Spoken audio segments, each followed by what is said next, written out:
Les thèmes théologiques. Je ne pense pas qu'on va finir ce matin, parce que là, il y a du stock un peu, puis le temps de l'expliquer.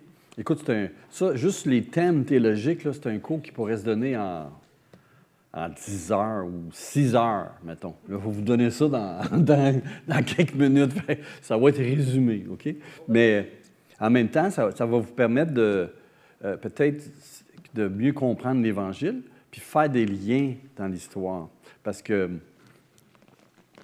faire des liens, c'est pas un hasard, OK? Il n'y a pas de hasard dans l'Évangile puis les Actes des Apôtres.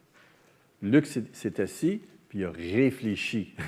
Il avait les données, il a réfléchi, puis il avait un but, défendre la foi chrétienne, fonder la foi de Théophile et l'Église sur l'Évangile et comment l'Évangile s'est répandu dans le monde gréco-romain. Donc, de donner une fondation à l'Église. OK? Et c'est important de comprendre. Donc, on va regarder 10 thèmes, mais en même temps, je ne vous garantis pas qu'on va répondre à toutes les questions, mais ça va vous aider un peu à voir, Luc, c'est quoi qui ramène? Puis quand vous allez lire l'Évangile, puis lire les Actes des Apôtres, vous allez comprendre, OK, on voit le thème dans cette histoire-là, cette section, ces versets-là.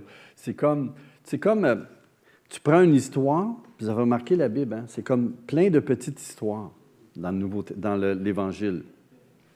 Un aveugle guéri, un enseignement de Jésus avec les pharisiens. Ensuite, un autre temps avec les disciples. Tu as Marie que Jésus, l'Annonciation, puis là, la naissance de Jésus, la visite au temple. Il y a Siméon, puis Anne. Bon, tu as un paquet de petites histoires de même. À partir du chapitre 9. Oui, c'est Jérusalem. Mais tout un paquet d'histoires puis d'enseignements de Jésus qui sont c'est comme tu prends un puzzle, tu prends des pièces. Mettons, il y a 500 pièces, des témoignages. Puis tu décides de faire un puzzle de 100 pièces. Bien, la manière que tu vas prendre le puzzle, tu peux faire n'importe quoi. Tu peux créer une image de ton puzzle qui peut être très différent de ce que tu aurais voulu, que ce qui serait supposé. Par exemple, si ton puzzle, tu veux faire une image que c'est un lion. Et tu prends les pièces, toutes les pièces, les témoignages, les histoires, les enseignements, puis tu crées un puzzle que c'est un lion. Tout fit ensemble. C'est pas un hasard, je les ai placés de même. Mais tu prends les mêmes 100 pièces, puis tu les donnes à quelqu'un d'autre, il décide, lui, de les disposer différemment. Et ça finit que c'est un ours. C'est pas pantoute pareil. Voyez-vous? Donc, pour ça que ces thèmes théologiques-là nous aident à se garder, à comprendre que c'est un lion, c'est pas un ours.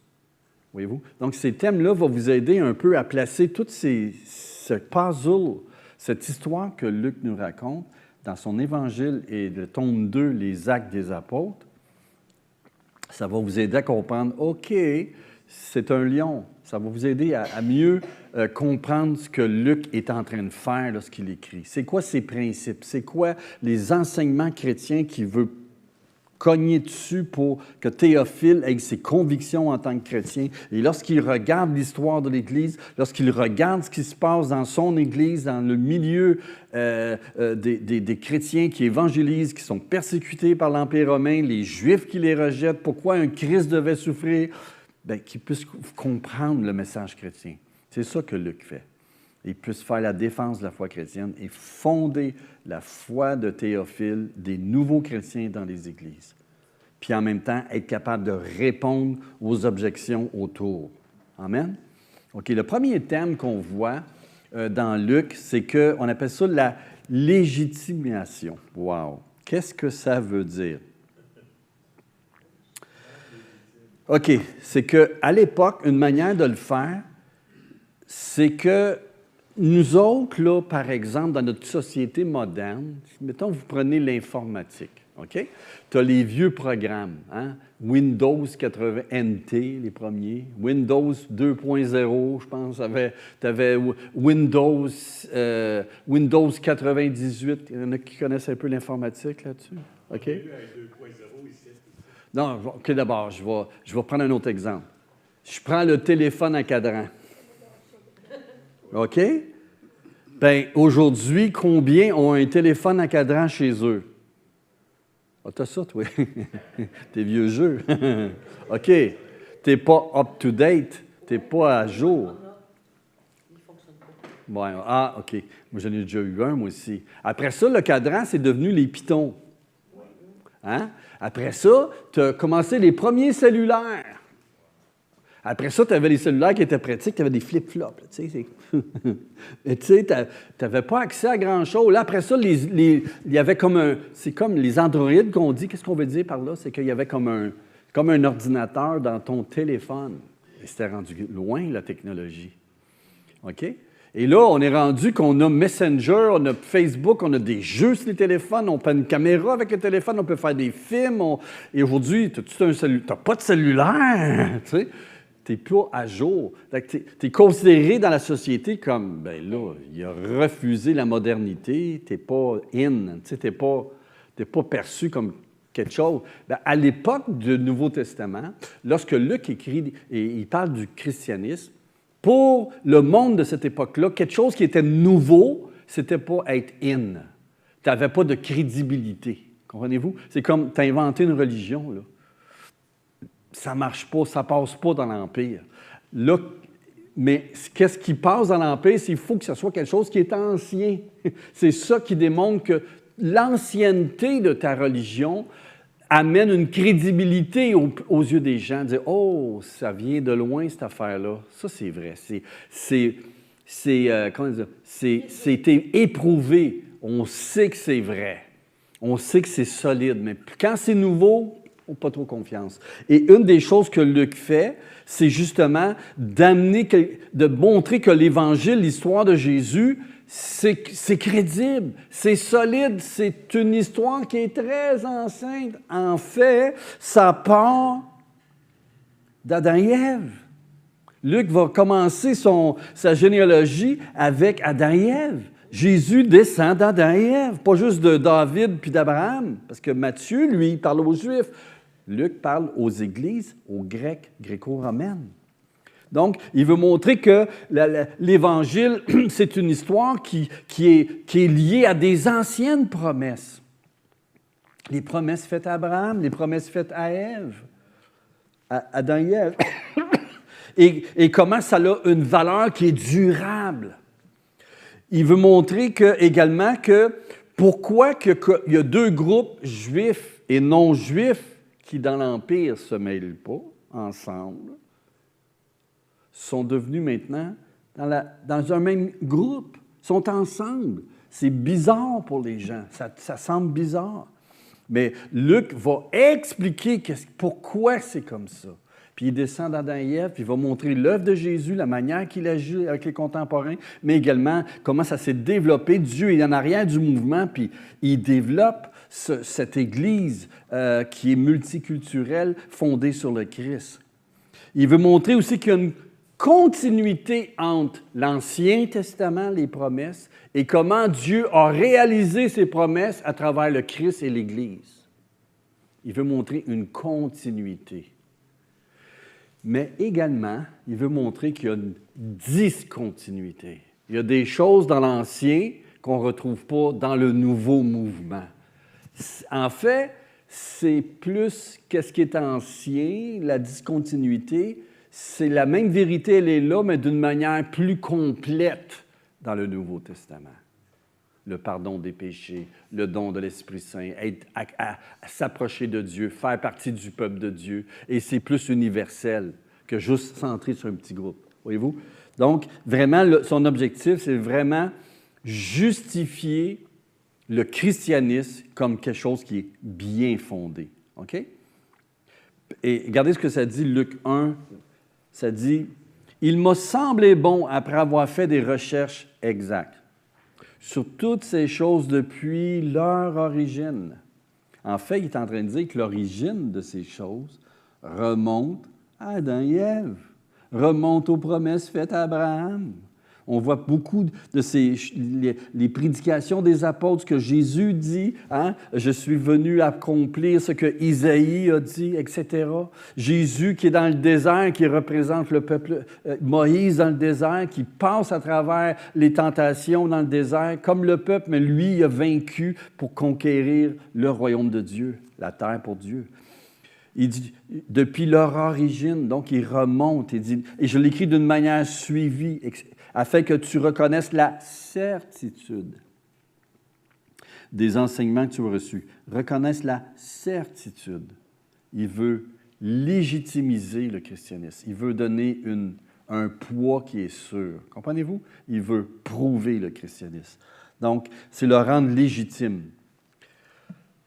OK, ça, c'est le thème qu'on voit à travers les écrits de Luc. Là, je suis obligé de réduire ça à un verset, mais à travers toutes les différentes prophéties de l'Ancien Testament qu'il va citer, même les apôtres à la Pentecôte, qu'est-ce qu'ils citent? Une prophétie de Joël. Il montre la réalisation des promesses faites au Père à notre peuple. C'est réalisé à travers le Christ, qu'il a été déclaré Seigneur, et il règne, il a envoyé son esprit comme Dieu l'avait promis. Je répandrai mon esprit sur toute chair, voyez-vous? Donc, il y a vraiment, on voit que c'est ça que Luc fait. Il est en train de faire la défense de la foi chrétienne.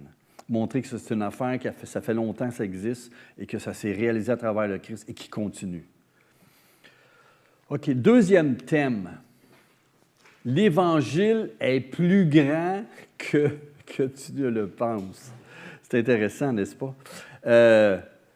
Et ça, là, ça fait partie peut-être de notre problème dans notre ère moderne. C'est que des fois, on réduit l'Évangile au pardon des péchés.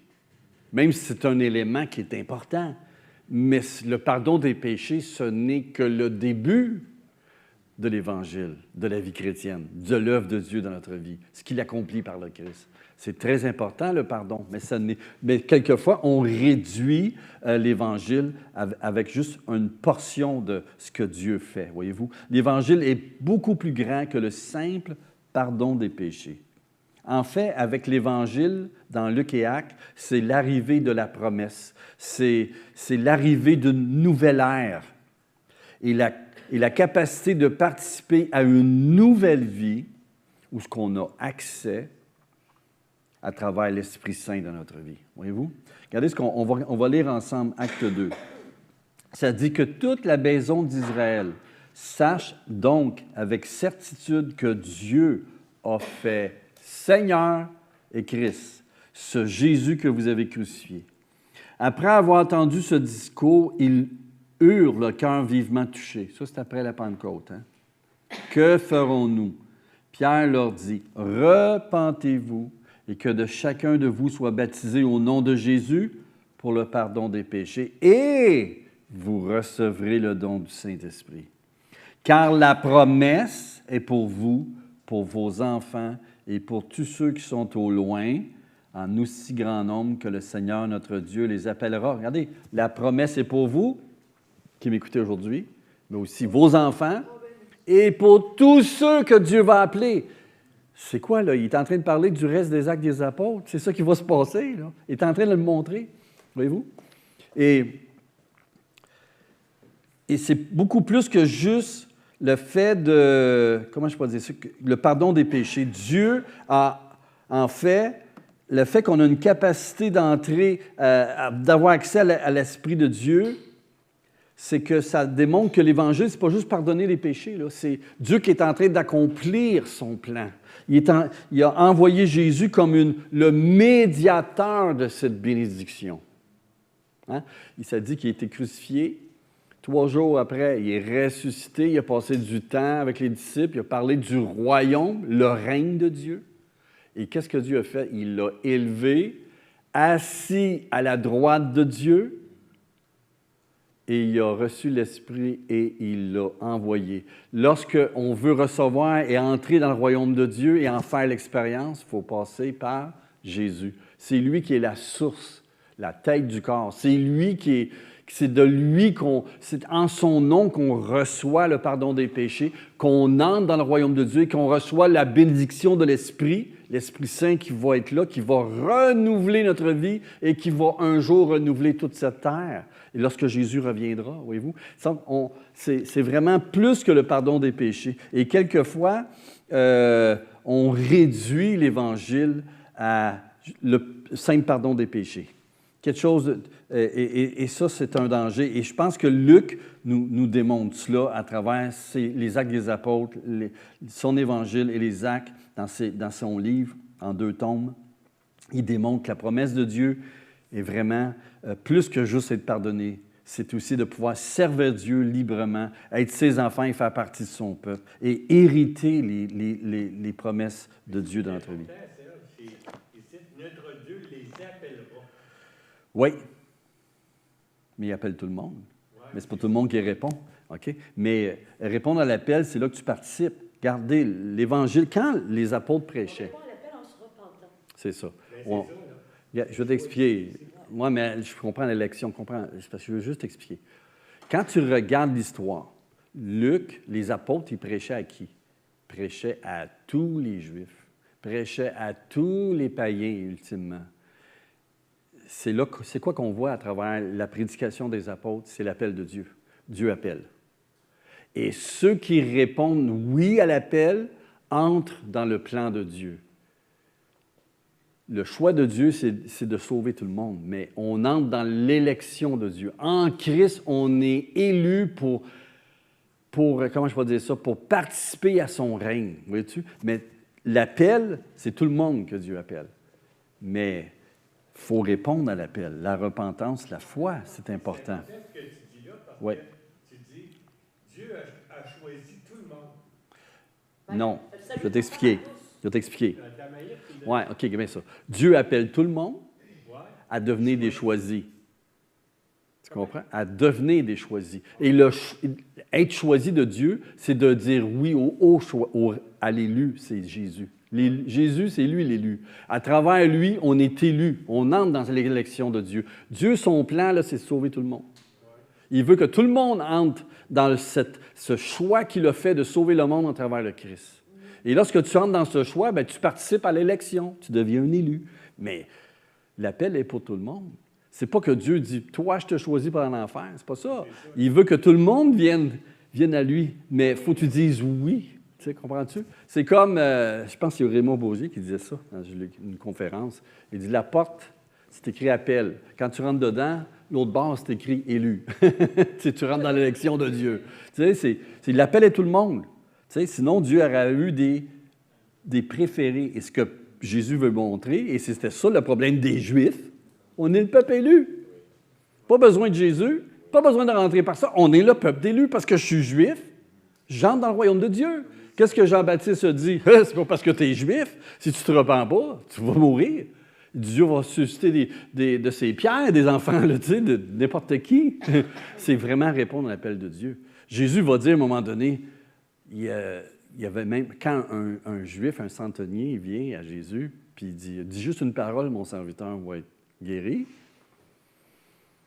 Jésus dit, wow, je n'ai pas vu une foi, si grande foi dans Israël, mon peuple. Il dit, il y en a plusieurs qui vont être les derniers, qui sont derniers vis-à-vis les Juifs, qui vont être des premiers. Et beaucoup qui sont des premiers parmi les Juifs vont être les derniers. Voyez-vous, plusieurs vont être jetés dehors. Mais il va y avoir des gens qui vont venir de l'Occident, de l'Orient, dans la table du royaume de Dieu. Et voyez-vous, donc, c'est un message que Jésus fait et qui va expliquer comment ça s'est passé à travers les actes des apôtres, voyez-vous. Mais l'idée que je vais emmener, c'est ça, c'est l'appel de Dieu. Il est universel, mais c'est pas ça. Le point, c'est que c'est plus que le simple pardon du péché. C'est vraiment Dieu qui amène son royaume et à travers le Christ, les bénédictions, c'est ici maintenant, on entre dans son royaume. Oui. Oui, Jacques.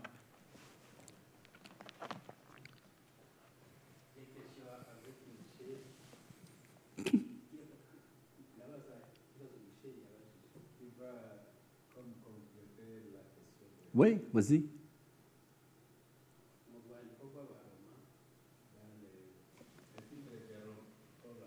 De Romains, oui.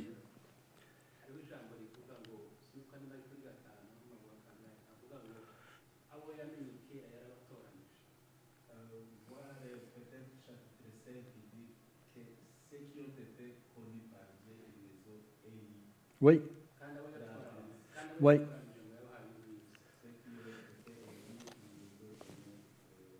Oui.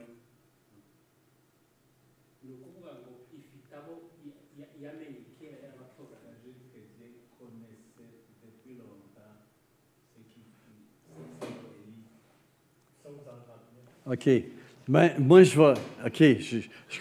OK. Le point, là, ce que je veux dire, c'est que. Et je trouve que c'est un bon verset, mais on n'est pas vraiment dans ce sujet-là. Mais on déborde un peu, je trouve. On est dans Romains, on n'est pas dans les Actes. Là. Mais le point, c'est que ceux qui l'ont connu d'avance, ça, c'est la préscience de Dieu. Ça parle du plan de Dieu, depuis le début de la création. Dieu avait fait un plan, il savait que l'homme était pour pécher, puis il a décidé de dire, je vais sauver du monde à travers le Christ. Et ceux qui feront le choix vont participer à être élus. Donc Dieu, c'est comme ça parle du plan de Dieu. Pas nécessairement qu'il t'a choisi, toi, là, puis lui, je l'ai choisi, il n'est pas un élu. C'est pas dans ce sens-là. C'est vraiment, ça parle du plan de Dieu. Voyez-vous, que dans sa préscience, Dieu il avait décidé que tous ceux qui vont dire oui à l'Évangile vont participer à son plan. Ils sont élus depuis la fondation du monde. Mais c'est sûr que Dieu sait d'avance qui va reconnaître le Christ. Qui va dire oui et ceux qui vont dire non. Mais il n'y a personne qui va dire, oh ben Dieu, moi je fais partie de ceux qui ne sont pas dans l'élection. Donc, tu as tort de me condamner parce que tu ne m'as pas élu. Dieu, c'est ça, il faut comprendre. L'élection de Dieu, c'est le choix de sauver tous ceux à travers le Christ qui vont dire oui, vont faire partie de son plan. Ça, c'est l'élection de Dieu. C'est le choix de Dieu. Mais à notre niveau, à nous, c'est de dire oui ou non à ce choix-là. Et si on dit oui, on entre dans le plan de Dieu. On devient des élus. On entre dans ce que Dieu a choisi. Comprenez-vous? Je sais, c'est... Autrement, oui, je le sais, mais ce que je veux... Il faut faire attention, pas mélanger les choses. Excuse. Mais l'élection de Dieu, c'est une élection qui est conditionnelle. C'est pas inconditionnel. Comprends-tu ce que je veux dire? Je vais t'expliquer. C'est que l'élection de Dieu, elle est conditionnelle à ce que tu dises oui. Si on dit que l'élection de Dieu est inconditionnelle, ça veut dire que tu n'as aucun choix. Tu es obligé d'être... On dit dans ce temps-là, la grâce de Dieu, elle est irrésistible. Vous avez entendu ça? Ça veut dire que tu ne peux pas résister. Dieu m'a appelé, puis je n'ai pas eu le choix de dire oui, de lever ma main. La réalité, ce n'est pas ça. La Bible dit, car Dieu a tant aimé le monde qu'il a donné son Fils unique afin que quiconque, n'importe qui peut dire oui, puisse être sauvé, croit en lui, ait la vie éternelle, mais qu'il ne périsse point. Parce que le plan, la réalité, c'est qu'on s'en va tous en enfer. On est pécheurs. Et Dieu, à travers la prédication, ce qu'il a fait à travers Jésus, à travers la prédication de l'Évangile, c'est que Dieu nous frappe à la porte et dit, veux-tu entrer dans mon plan? Ça, c'est une... Et si tu dis oui, et conditionnellement, tu rentres, tu deviens un élu. Tu rentres dans l'élection de Dieu. C'est comme quelqu'un a dit, c'est comme il y a deux chapeaux. Il y a un chapeau, là. OK? Il y a Dieu qui a dit, moi, je veux que tu sois parmi les élus. Puis il y a le diable qui dit, moi, je veux t'amener à la destruction. Toi, ça dépend de ton choix. Tu sais qu'est-ce qui va gagner. Tu rentres dans l'élection de Dieu ou celui du diable. C'est ton choix. Et la conclusion, c'est Dieu le sait, puis nous autres, on ne le sait pas. Ça, c'est la préscience de Dieu. Comprends-tu? C'est autre chose, ça. Dieu sait à la fin qui va être là. Mais le cœur de Dieu, parce que si on lit les Écritures, il ne désire qu'aucun périsse. C'est pour ça qu'on dit, parce que là, on tombe dans la théologie, OK? Ça, c'est un autre cours, mais je ne veux répondre à votre question parce que ça fait longtemps que ça me chicote, mais c'est que, c'est vrai, c'est Wesley puis Calvin, là, c'est deux, OK? C'est deux choses différentes. Et puis, il y a beaucoup de sujets à parler, c'est pas simple à décortiquer. Il y a beaucoup de versets, puis c'est pas toujours évident à expliquer.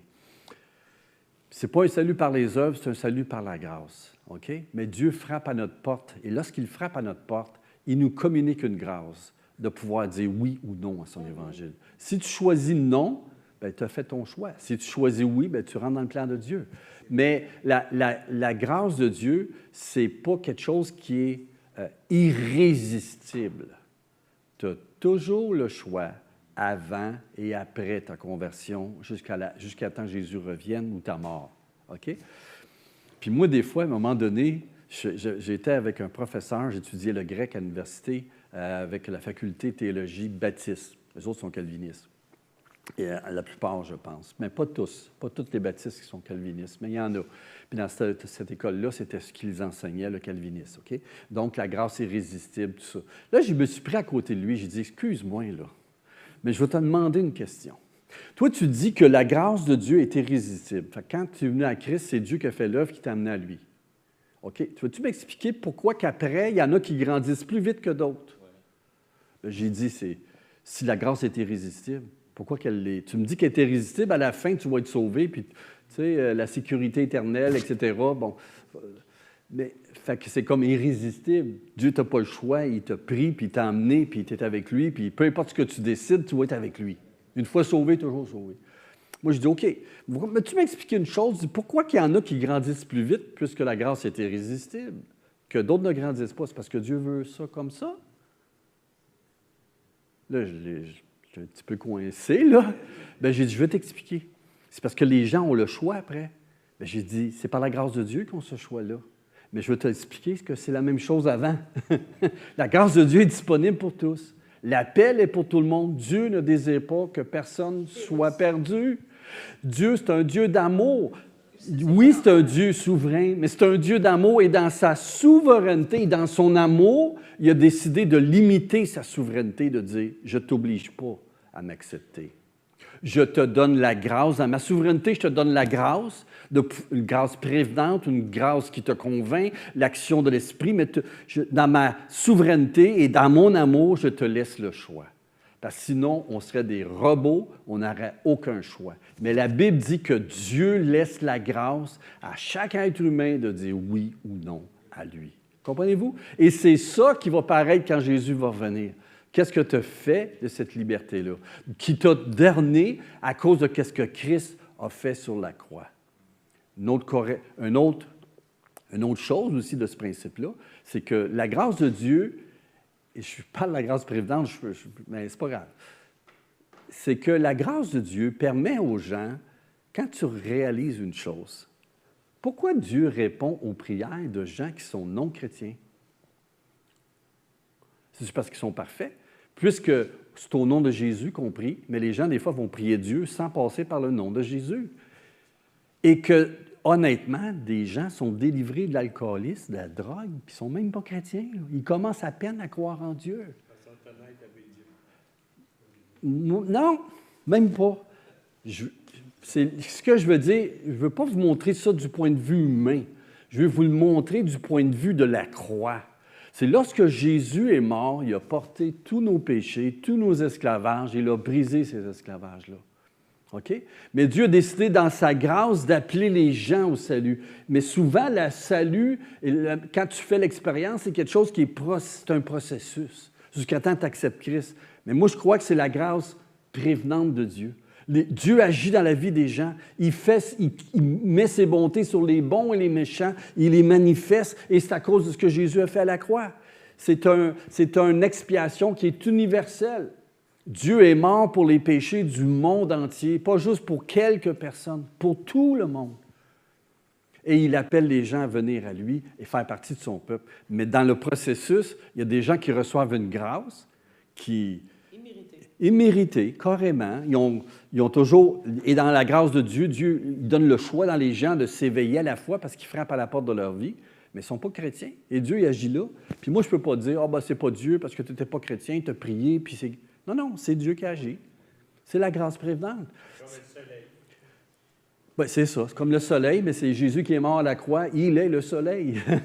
C'est ça. Et sur les bons et les méchants. Mais à travers cela, il nous appelle à le connaître. Quelqu'un qui reçoit une bénédiction de Dieu devrait se poser la question, c'est qui ce Dieu-là? Je veux le connaître. Les 10 lépreux qui ont été guéris, il n'y en a qu'un qui est revenu. Voyez-vous? C'est un peu pareil, la même chose. Dieu guérit, Dieu fait des œuvres, répond des prières, même si les prières sont tout croches, pas dans la connaissance du véritable Dieu. Dieu quand même répond par miséricorde. Mais son objectif, c'est d'attirer les gens à lui. Pour qu'ils posent la question à un moment donné, c'est qui le vrai Dieu? Voyez-vous? Donc, c'est un œuvre de l'Esprit. C'est comme si Dieu ouvre les yeux de manière graduelle à sa lumière. Voyez-vous?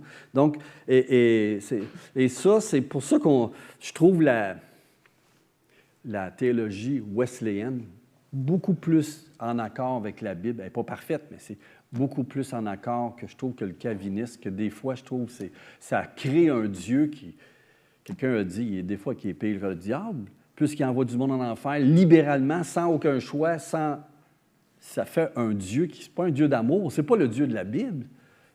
Comprends-tu? C'est important d'avoir l'équilibre entre la royauté, la souveraineté de Dieu et l'amour de Dieu pour le pécheur. Qu'est-ce qui t'a attiré à Dieu? C'est son amour. C'est pas sa sainteté. Oui, d'un sens, il est parfait, mais c'est l'amour de Dieu qui se rend accessible à nous à travers le Christ. À travers lui, on est transformé, puis on vient tel qu'on est à cause de qu'est-ce que Christ a fait pour nous. Puis on a cru qu'il le fait pas juste pour moi, mais il le fait pour le monde entier. C'est pour ça que je peux venir à lui, voyez-vous. Donc, et l'appel des apôtres, la prédication des apôtres, c'est cela, c'est le pardon des péchés, c'est participer au royaume de Dieu à travers le Christ. Et c'est ça l'objectif quand on prêche l'Évangile.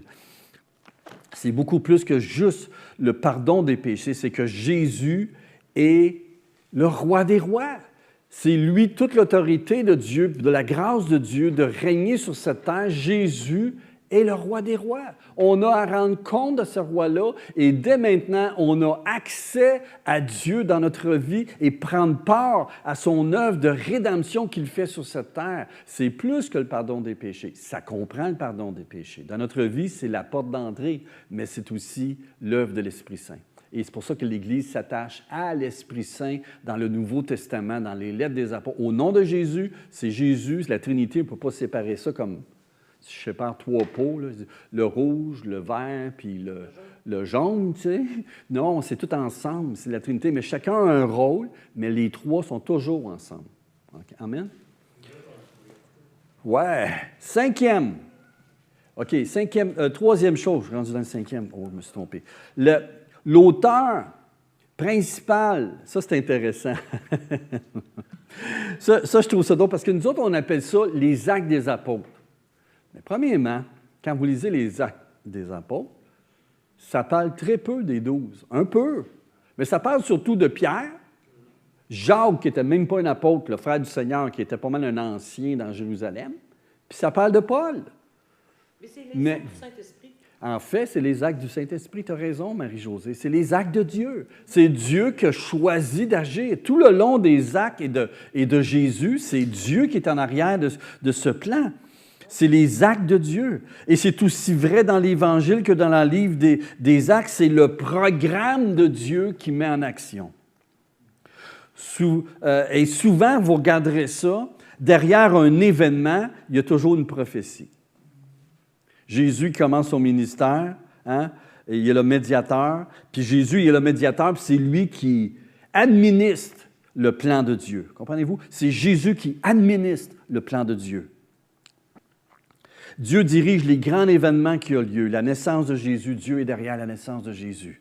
Dieu est derrière le ministère de Jésus, le choix des 12 apôtres. Dieu est en arrière. Il avait prophétisé ça dans l'Ancien Testament. À travers les actes des apôtres, Dieu est derrière la conversion de Corneille avec Pierre. C'est Dieu qui agit. La conversion de Paul, c'est Dieu qui agit. C'est Dieu qui est derrière ce plan. Un des thèmes, c'est que l'acteur principal dans Luc et Actes, c'est Dieu.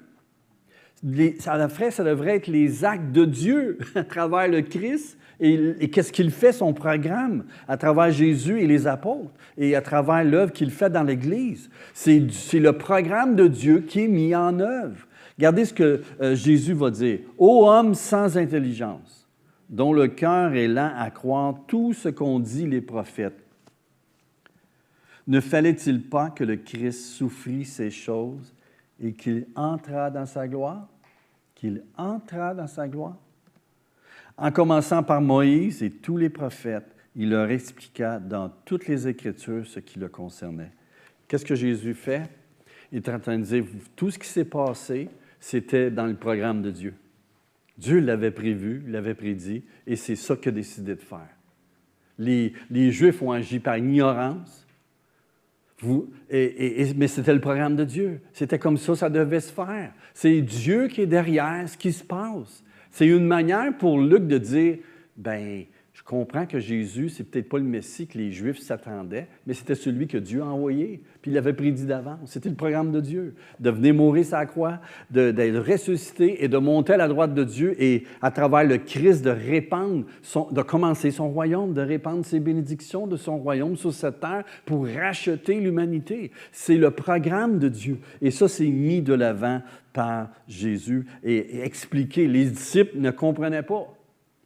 Jésus a fallu qu'il leur explique. Et à partir de là, ils ont dit, OK, c'est ça que ça signifie. J'aime ça. Parce que c'est Jésus qui l'explique. C'est avec la résurrection, Jésus leur a expliqué, mais à la Pentecôte, ça continuait, le programme continue. Puis, en moi et toi, il continue aujourd'hui jusqu'au retour de Christ. Pas encore tout fini, l'histoire. Là. On avance dedans. C'est l'histoire du règne de Dieu. Amen. OK. Le quatrième thème, de la terre vers le haut, ascension à la droite du Père. Autrement dit, un des thèmes qui revient souvent, c'est un événement qui est, on peut dire que la Pentecôte, par exemple, c'est un événement qui est pivot, hein, qui ouvre de quoi qui est nouveau, qui n'était pas là avant. C'est un événement central. Il y a des événements de même dans l'Évangile, la naissance de Jésus, sa mort, sa prédication, l'Évangile qui est prêché aux Juifs premièrement, puis son royaume qui est offert aux Juifs, qui finalement va l'amener à la croix. C'est des événements qui sont pivots. C'est comme des points dans le plan de Dieu. Okay? C'est comme des points centraux qui expliquent l'avancement du programme de Dieu qui est en train d'accomplir. Et la Pentecôte, c'en est un événement, ça. Mais la Pentecôte, qu'est-ce que ça signifie? La Pentecôte, c'est le don de l'Esprit à l'Église. À travers qui? Le Christ. Le don de la Pentecôte, ça prouve que Jésus est le Messie et qu'il a pris la place d'autorité à la droite du Père et qu'il a commencé son règne. Regardez ce que ça dit. Acte 2, versets 32 à 36. C'est ce Jésus que Dieu a ressuscité. Nous en sommes témoins. Élevé par la droite de Dieu, il a reçu du Père le Saint-Esprit qui avait été promis. Et il l'a répandu comme vous le voyez et l'entendez. Car David n'est point monté au ciel, mais il dit lui-même, le Seigneur dit à mon Seigneur, c'est drôle, hein? Le Seigneur, Dieu, dit à mon Seigneur, c'est la Trinité, assis-toi à ma droite jusqu'à ce que je fasse de tes ennemis ton marchepied. Que toute la maison d'Israël sache donc avec certitude que Dieu a fait Seigneur et Christ, le Messie, loin de l'Éternel, roi comme David, ce Jésus que vous avez crucifié. Et c'est un événement que Jésus avait prédit. Lorsque les Juifs durant son procès, ils ont dit « Es-tu le Christ? » Jésus a répondu « Désormais, vous allez voir le Fils de l'homme assis à la droite de Dieu, venir avec puissance. » Ça fait référence à une prophétie dans Daniel, où il y a comme un oint, un homme, un fils de l'homme qui s'est approché de l'Ancien, qui représente Dieu. Il a reçu l'autorité sur tous les royaumes. Voyez-vous, qu'est-ce que Jésus a fait qui est à la droite de Dieu? Il a reçu l'autorité de tous les royaumes. Il accomplit par sa mort à la croix le pardon des péchés et la possibilité de l'humanité d'être rachetée à travers le roi sauveur Jésus. Il est à la droite de Dieu et qu'est-ce qu'il fait? Il administre son royaume. Il envoie ses disciples, mais avant de les envoyer, il envoie l'Esprit. Et là, il commence son œuvre de restauration de l'humanité. Son règne, le rétablissement de l'humanité avec Dieu a commencé. Le règne de justice a commencé en transformant nos vies. Amen. Et un jour, il va revenir, il va compléter son œuvre de roi des rois et de sauveur. Amen? À la droite de Dieu.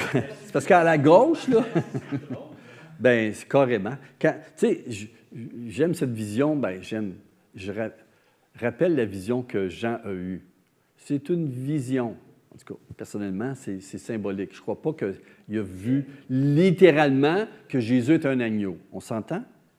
OK? Jésus n'est pas un agneau. C'est un être humain. C'est Dieu fait chair. Ce n'est pas un animal. Mais Jean, il voit quoi? Un agneau sur le trône. Mais ça parle de Jésus, l'agneau qui a été sacrifié. C'est Jésus. Ses mains ont été percées. Il est l'agneau qui offre le pardon des péchés, qui fait qu'il peut racheter l'humanité. Il a payé le prix pour satisfaire la justice de Dieu et établir sa justice. Il est assis sur le trône de Dieu. Et qu'est-ce qu'il fait? Il ouvre le livre des rachats. OK? Il ouvre ce livre pour démontrer maintenant on accomplit la rédemption. OK? Et c'est à travers l'Église qu'on voit cette œuvre et l'Évangile qui est prêché. Mais l'agneau qui est assis sur le trône, c'en est une image de Jésus qui règne, parce que l'adoration est envers celui qui est assis sur le trône, c'est Dieu, mais c'est aussi l'agneau. C'est vraiment, Dieu se révèle, Père, Fils et Saint-Esprit. C'est tout ensemble. Avez-vous des questions? C'est beau? OK. Mais c'est important de voir que dans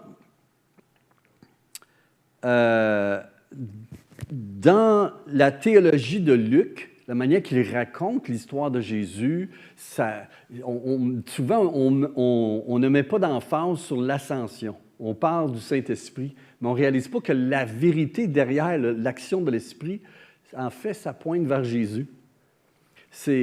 On dit c'est au nom de Jésus, c'est que le Saint-Esprit pointe et glorifie Christ. Toujours. C'est ça. C'est pas, et des fois, on essaie de détacher l'œuvre de l'Esprit de glorifier Christ. Et on en fait toutes sortes d'autres choses, mais sans passer du règne de Christ. Le Saint-Esprit est là Pour glorifier Jésus. Glorifier Jésus et amener son règne dans notre vie. Comprenez-vous? C'est pour ça que c'est centré sur le Christ. Quelqu'un, je pense que c'est Wilkerson, il dit « Une Pentecôte sans le Christ, sans le règne de Christ, c'est pas la Pentecôte. » Qu'est-ce que les apôtres, le premier message, c'est programmatique. Ça démontre, voici le plan de Dieu maintenant. Jésus a pris sa place de roi des rois. Il est le Seigneur. Et il administre son salut sur cette terre. À travers l'Église, à travers le don de l'Esprit et la parole de l'Évangile, la bonne nouvelle qu'il est le roi sauveur et que maintenant, tu peux faire partie du peuple de Dieu. Et qu'un jour, vous allez régner pour l'éternité avec Christ. Il rachète la terre. Il rachète l'humanité. Mais c'est important de comprendre que pour Luc, Jésus est à la droite de Dieu. Les Juifs ont crucifié Jésus. Ils ont crucifié le Messie parce qu'ils n'ont pas accepté le genre de règne qu'il amenait. Eux, ils voulaient que le Messie vienne pour qu'eux règnent. Pas Dieu, eux. Mais lorsque Jésus est venu, il dit, non, le royaume de Dieu, c'est complètement l'envers ce que vous croyez. C'est pas parce que tu fais partie du peuple juif que tu es élu, que tu fais partie du peuple de Dieu. Il faut que tu passes par la repentance et par le choix d'accepter l'autorité de Dieu sur ta vie à travers le Christ. Et les Juifs l'ont rejeté. Et qu'est-ce que Dieu a fait? Il a justifié Jésus. Il l'a ressuscité. Il a prouvé que vous êtes dans l'erreur. Il a brisé toutes les fausses accusations des Juifs, puis il a dit, voici, c'est mon Fils. Amen. C'est Dieu qui a ressuscité Christ. Et il a élevé Jésus à la droite du Père, afin qu'au nom de Jésus, tout genou plie, juif et du non-juif. Donc, c'est vraiment une justification. Dieu a justifié Jésus. Et de la droite de Dieu, le Père, Jésus est là, c'est lui qui dirige par l'Esprit Saint dans l'Église l'expansion de son royaume. Il dirige la mission de l'Église. Et c'est ça qu'on voit à travers les Actes des Apôtres. Oui, une question?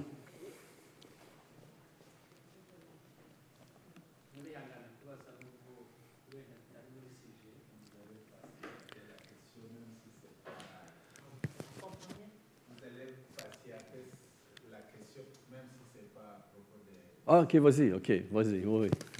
Après ça, on va aller dîner, excuse, mais après ça, on va aller dîner.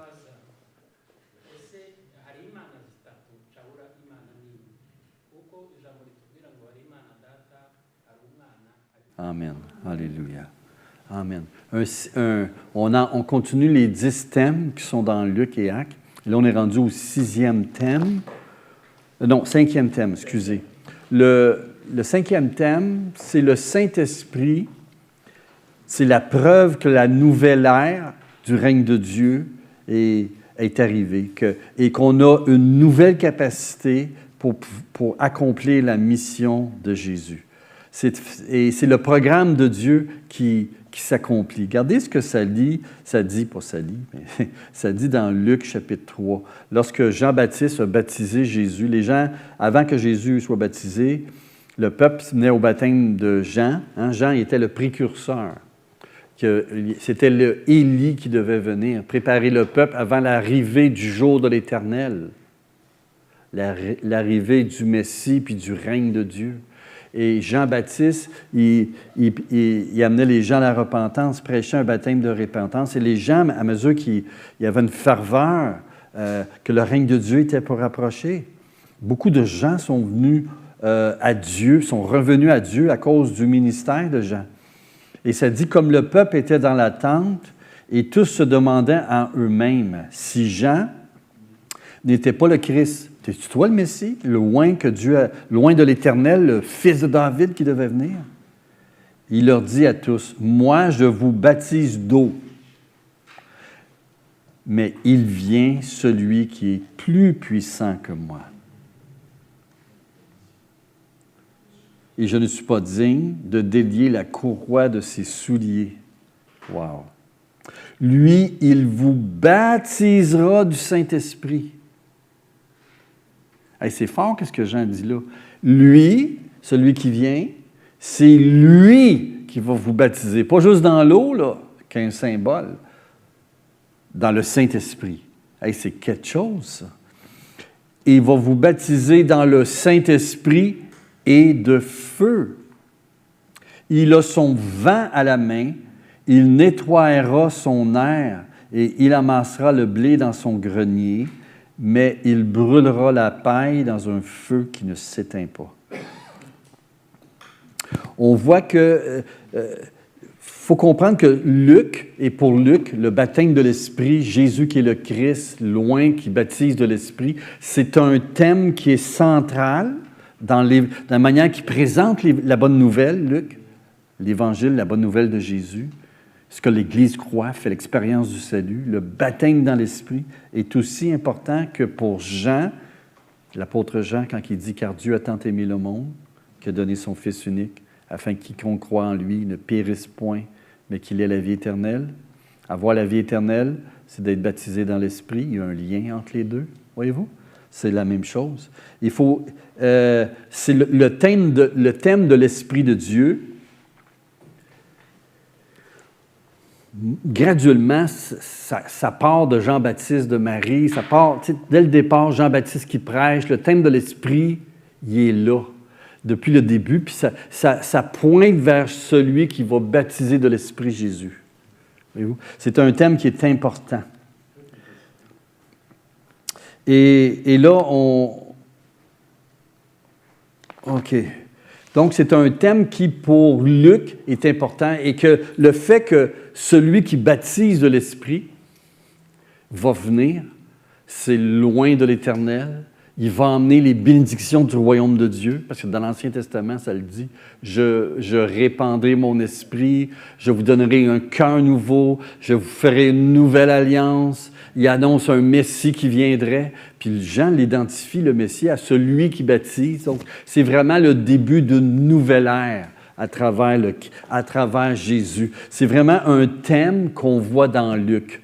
C'est la présence de l'Esprit et après la Pentecôte, après la résurrection de Christ et l'ascension de Jésus, le don de l'Esprit dans la Pentecôte. À partir de la Pentecôte, c'est l'Esprit Saint qui agit dans l'Église, qui amène les gens à Dieu, qui pousse les chrétiens à prêcher, c'est l'ère, la nouvelle ère entre. Et Luc amène ça à travers l'Esprit Saint. C'est une nouvelle capacité aussi pour la mission. Jésus dit, vous recevrez une puissance, le Saint-Esprit étant survenu sur vous, vous recevrez une puissance et vous serez mes témoins dans toute l'humanité. Voyez-vous? C'est donc pour Luc et la prédication de la repentance, du pardon des péchés, du salut, du don de l'Esprit, c'est quelque chose qui est fondamental pour Luc. C'est quelque chose qu'on voit à travers Luc, à travers les actes des apôtres. La nouvelle ère, c'est aussi l'ère où l'Esprit Saint est répandu. C'est l'ère où l'Esprit se met à agir. Ce même Esprit qui a créé la terre, lorsque Dieu dit que la terre soit, que l'Esprit se mouvait dessus des yeux, qui a formé la terre, la première création, c'est la même chose dans la seconde création.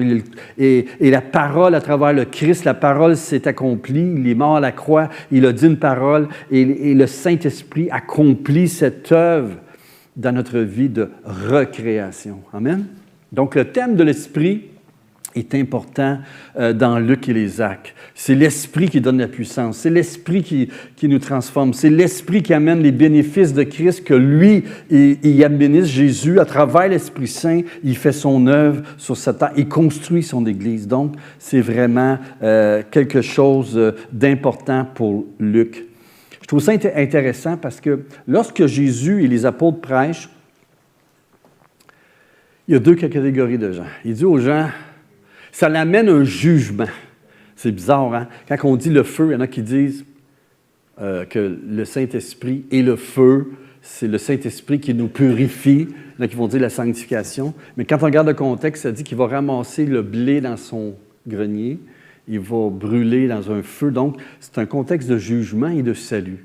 Donc, quand le salut est prêché, ceux qui reçoivent le salut entrent dans le grenier, sont remplis de l'Esprit et font partie du peuple de Dieu. Ceux qui refusent le salut, bien, le jugement a déjà commencé. Ils sont sans Dieu, puis il y a une condamnation qui est sur eux. Puis on va voir plus tard avec Israël, qu'est-ce qui est arrivé avec Israël, mais on voit que vraiment, c'est un jugement qui se fait déjà. On est déjà jugé. On est condamné par notre péché, mais quand on refuse le salut de Dieu, c'est comme le jugement est déjà commencé pour nous. Finalement, ça va venir quand Jésus va revenir.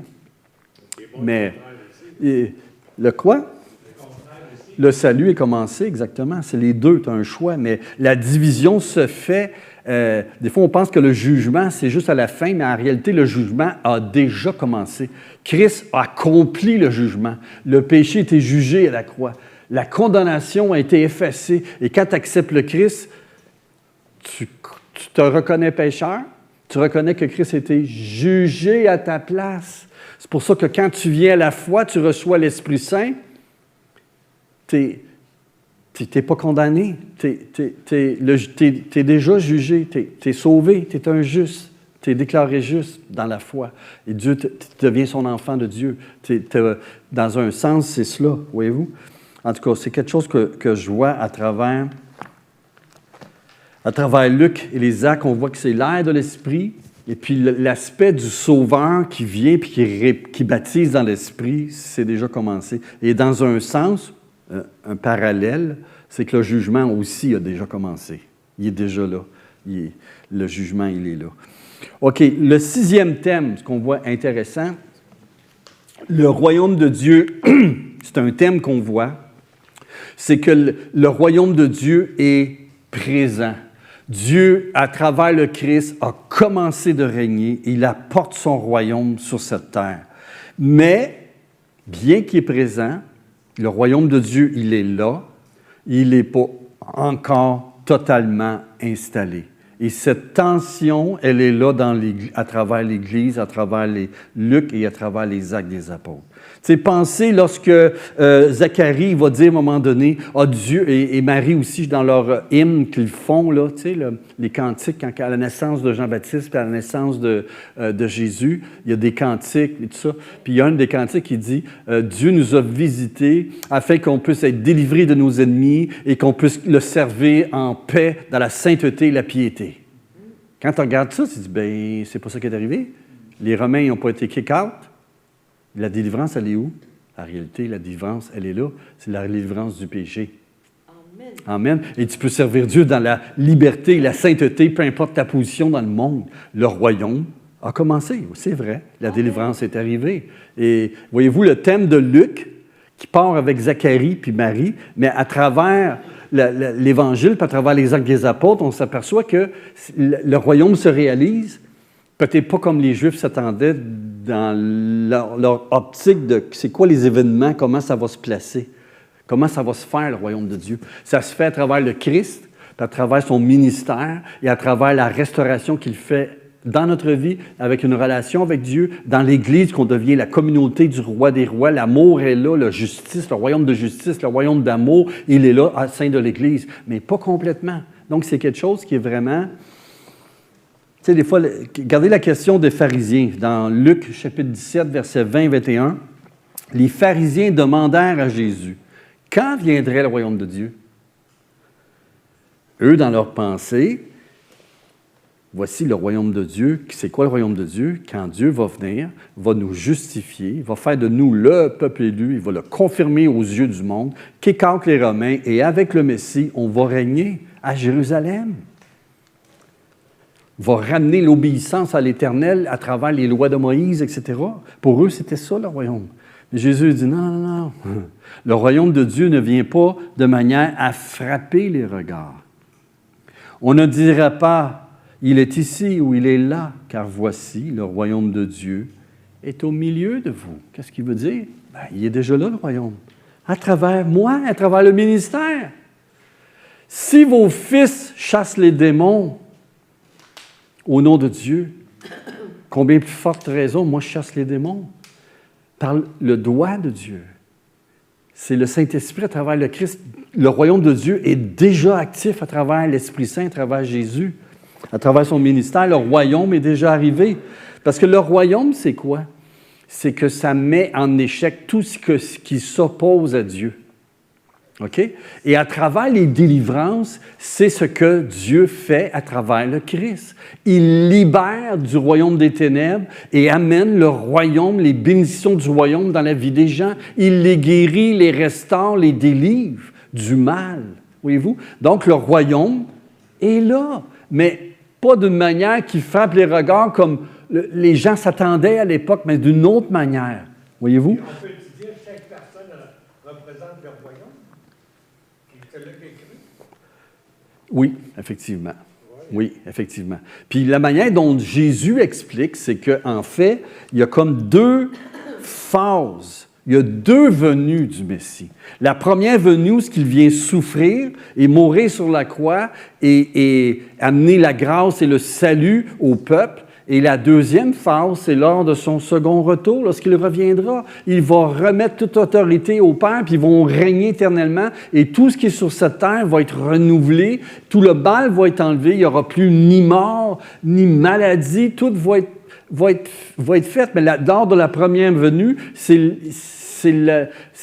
la semence du royaume qui a commencé. C'est déjà là, le royaume. Il est déjà actif.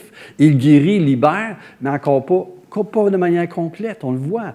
Mais c'est le départ, c'est la première fondation, le premier versement de l'héritage de Dieu à travers le Christ qu'on reçoit. Le don de l'Esprit, l'action de Dieu à travers l'Église, la mission qu'il nous donne. Tout ça est fait dans la puissance de l'Esprit. C'est Dieu qui agit au travers de nous. C'est l'installation du royaume, c'est les premiers versements. Ils sont là à travers le Christ. Le reste de l'installation va venir quand Jésus va revenir, voyez-vous. Donc, on voit cet aspect où, à travers le ministère de Jésus et de l'Église, le royaume a commencé et continue. Le royaume s'installe. Mais lorsque Jésus va revenir, là, ça va être d'une manière complète. Amen. Donc, on voit qu'à travers l'Évangile de Luc et des Actes, c'est sur ce que nous voyons, l'installation du royaume. Le royaume de Dieu est présent, il est actif. Dieu manifeste son règne pour enlever toute l'opposition du mal, du diable, du péché dans la vie de l'humanité. Il restaure l'humanité en règle avec Dieu. Mais en même temps, ce n'est pas encore complètement. Et ça aussi, c'est écrit, c'est le message des apôtres de Luc à travers son évangile et les actes des apôtres, c'est ce qu'on voit. Et il nous donne des petites vignettes, des petites images Par exemple, lorsque, j'en ai parlé quelques-uns, Jésus délivre des démons, il guérit les gens, ramène l'aveugle, il voit, les gens opprimés sont libérés, sont en paix, reçoivent le pardon, sont réconciliés, il change la communauté, il fait du juif et du non-juif qui étaient ennemis, deviennent des amis en Christ. Donc, vraiment, le royaume, il est actif. Et quelquefois, il y a des vignettes qui nous montrent un petit peu la puissance de Christ. Pensez lorsque Jésus va calmer la mer avec la tempête. Les disciples sont surpris. Puis la conclusion, c'est qui est celui-ci à qui obéissent même les vents et la mer? Qui est celui-ci? La réponse, il est le Fils de Dieu. Il règne. L'Éternel est ici. Il manifeste sa puissance. Il est le Créateur. Il tient le monde dans ses mains. Ensuite, regardez Paul. J'ai parlé un petit peu la dernière fois, la semaine passée, je crois, la ténacité, tenace. Mais quand vous regardez Paul, Dieu dit à Paul, tu t'en vas à Rome. Mais, tu sais, Dieu aurait pu calmer la tempête. Non, il l'a fait passer à travers les épreuves. C'est une image de l'Église. Dans le temps de Jésus, c'était, wow, direct la délivrance. Mais là, on dirait que l'Église vit la puissance du royaume. Jésus manifeste son autorité, mais il le fait à travers les épreuves. Et c'est ça l'histoire de l'Église. Et ça nous montre que le royaume de Dieu est là. Donc, c'est le message de Paul, mais il n'est pas encore complètement installé, juste quand Jésus va revenir. Amen? Amen. Un autre thème qu'on voit également, le 7e, c'est que justement, le salut est arrivé. Et le salut est arrivé, le pardon est offert à toutes les nations. Les gens peuvent venez et connaissons l'Éternel. Allons à la montagne de l'Éternel. La montagne de l'Éternel, c'est Jésus. Venez à Jésus, vous allez connaître l'Éternel. Et cet appel aux pécheurs de se repentir et de croire pour entrer dans le message du salut, c'est quelque chose que Luc va partager. Il y a toutes sortes de gens qui viennent à Jésus. Les collecteurs d'impôts. Les pécheurs. Regardez ce que ça dit dans Luc 5. Après cela, Jésus sortit et il vit un publicain, nommé Lévi, assis au lieu des payages. Il lui dit, « Suis-moi. » Et laissant tout, il se leva et le suivit. Lévi, ou Matthieu, lui donna un grand festin dans sa maison. Et beaucoup de publicains, des traîtres aux yeux des Juifs, qui travaillent pour les Romains, et d'autres personnes étaient à table avec eux, en communion avec eux, qui parlaient avec eux, qui écoutaient Jésus. Et ça dit que les pharisiens, les purs, qui veulent sanctifier le peuple, se séparer des pécheurs pour être le peuple purifié, puis à travers lequel Dieu va emmener son jugement et son règne, leur façon de voir le règne de Dieu est vraiment différente de Jésus. Et les scribes murmurèrent, ceux qui étudient la loi, puis qui l'écrivent, puis qui donnent l'interprétation. Et dirent à ses disciples, à Jésus, « Pourquoi mangez-vous et buvez-vous avec les publicains et les gens de mauvaise vie? » Jésus, prenant la parole, leur dit, « Ce ne sont pas ceux qui se portent bien qui ont besoin de médecin, mais les malades. » Et Jésus, à travers le Christ, Dieu, un des thèmes, c'est que Dieu offre le salut à quiconque croit. Il appelle les hommes et les femmes à venir à lui, à se repentir et à recevoir le pardon de péché et une nouvelle vie, un nouveau départ, une nouvelle alliance. Et c'est un Dieu d'amour à travers le Christ. Et ça, c'est quelque chose qu'on voit à travers l'Évangile, à travers les différentes histoires. Qu'est-ce qu'on voit? L'importance aussi de la repentance, de reconnaître tes pécheurs. Les pharisiens et les scribes, le problème, c'était pas parce qu'ils étudiaient puis qu'ils n'avaient pas un désir de sainteté, c'était pas mal en soi, mais le problème, c'est qu'ils ne se reconnaissaient pas pécheurs. Ils ne reconnaissaient pas leur besoin d'être sauvés par le Christ, qu'ils étaient pécheurs et perdus sans l'action de Dieu. Ils se croyaient des justes. Jésus dit, « Je ne suis pas venu pour les justes ou ceux qui se croient justes. Mais je suis venu pour ceux qui se reconnaissent pécheurs et je suis venu leur apporter le salut. Je suis venu pour réconcilier l'homme, le monde avec Dieu. » Donc, et c'était ça le problème des Juifs. Ils ne reconnaissaient pas leur besoin de repentance. Ils n'acceptaient pas ce que Jésus faisait. Ils ne comprenaient pas Dieu. C'est pour ça que Luc, entre autres, va parler la parabole du fils prodigue, la brebis perdue, le drac perdu. Pourquoi que je fais ça? Bien, c'est parce que c'est comme le fils perdu.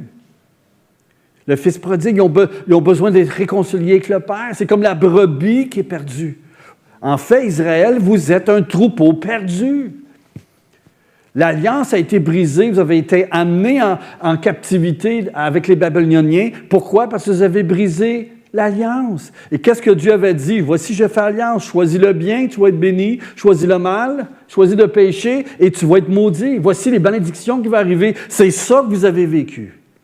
Vous êtes perdus, vous avez besoin d'un sauveur. Et moi, je suis venu, le vrai retour vers Dieu, l'exode, le retour vers Dieu, ça passe par le salut, de reconnaître que tu es pécheur et puis d'accepter l'œuvre du Messie qui est là pour réconcilier avec le Père, amener le pardon. Vous avez besoin de reconnaître votre cœur dur. Mais les Juifs n'ont pas voulu de cette voie-là. Et Jésus savait que ça le mènerait au rejet et à la crucifixion. Voyez-vous? Donc, oui, c'est ça. Puis ce que ça demande, 666, je pense.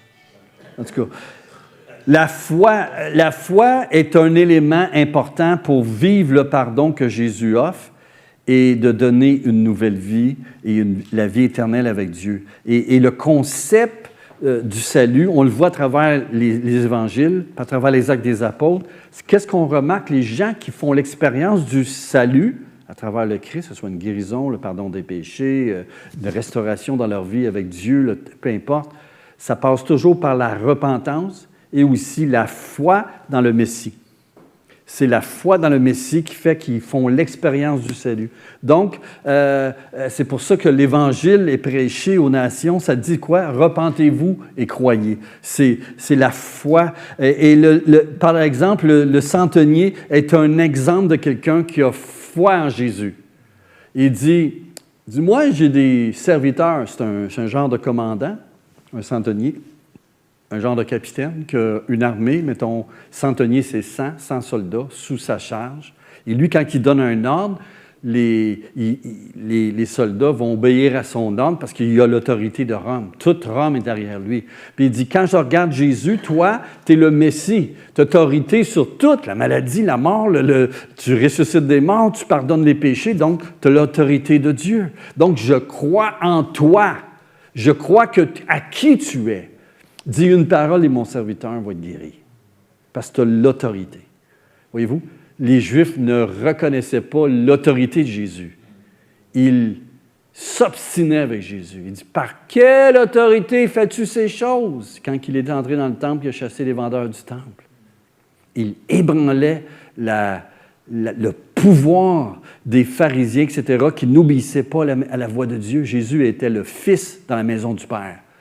Il a pris autorité, puis ils ont rejeté son autorité. Mais le centenier, lui, il a bénéficié du salut en reconnaissant Jésus. Tu as l'autorité.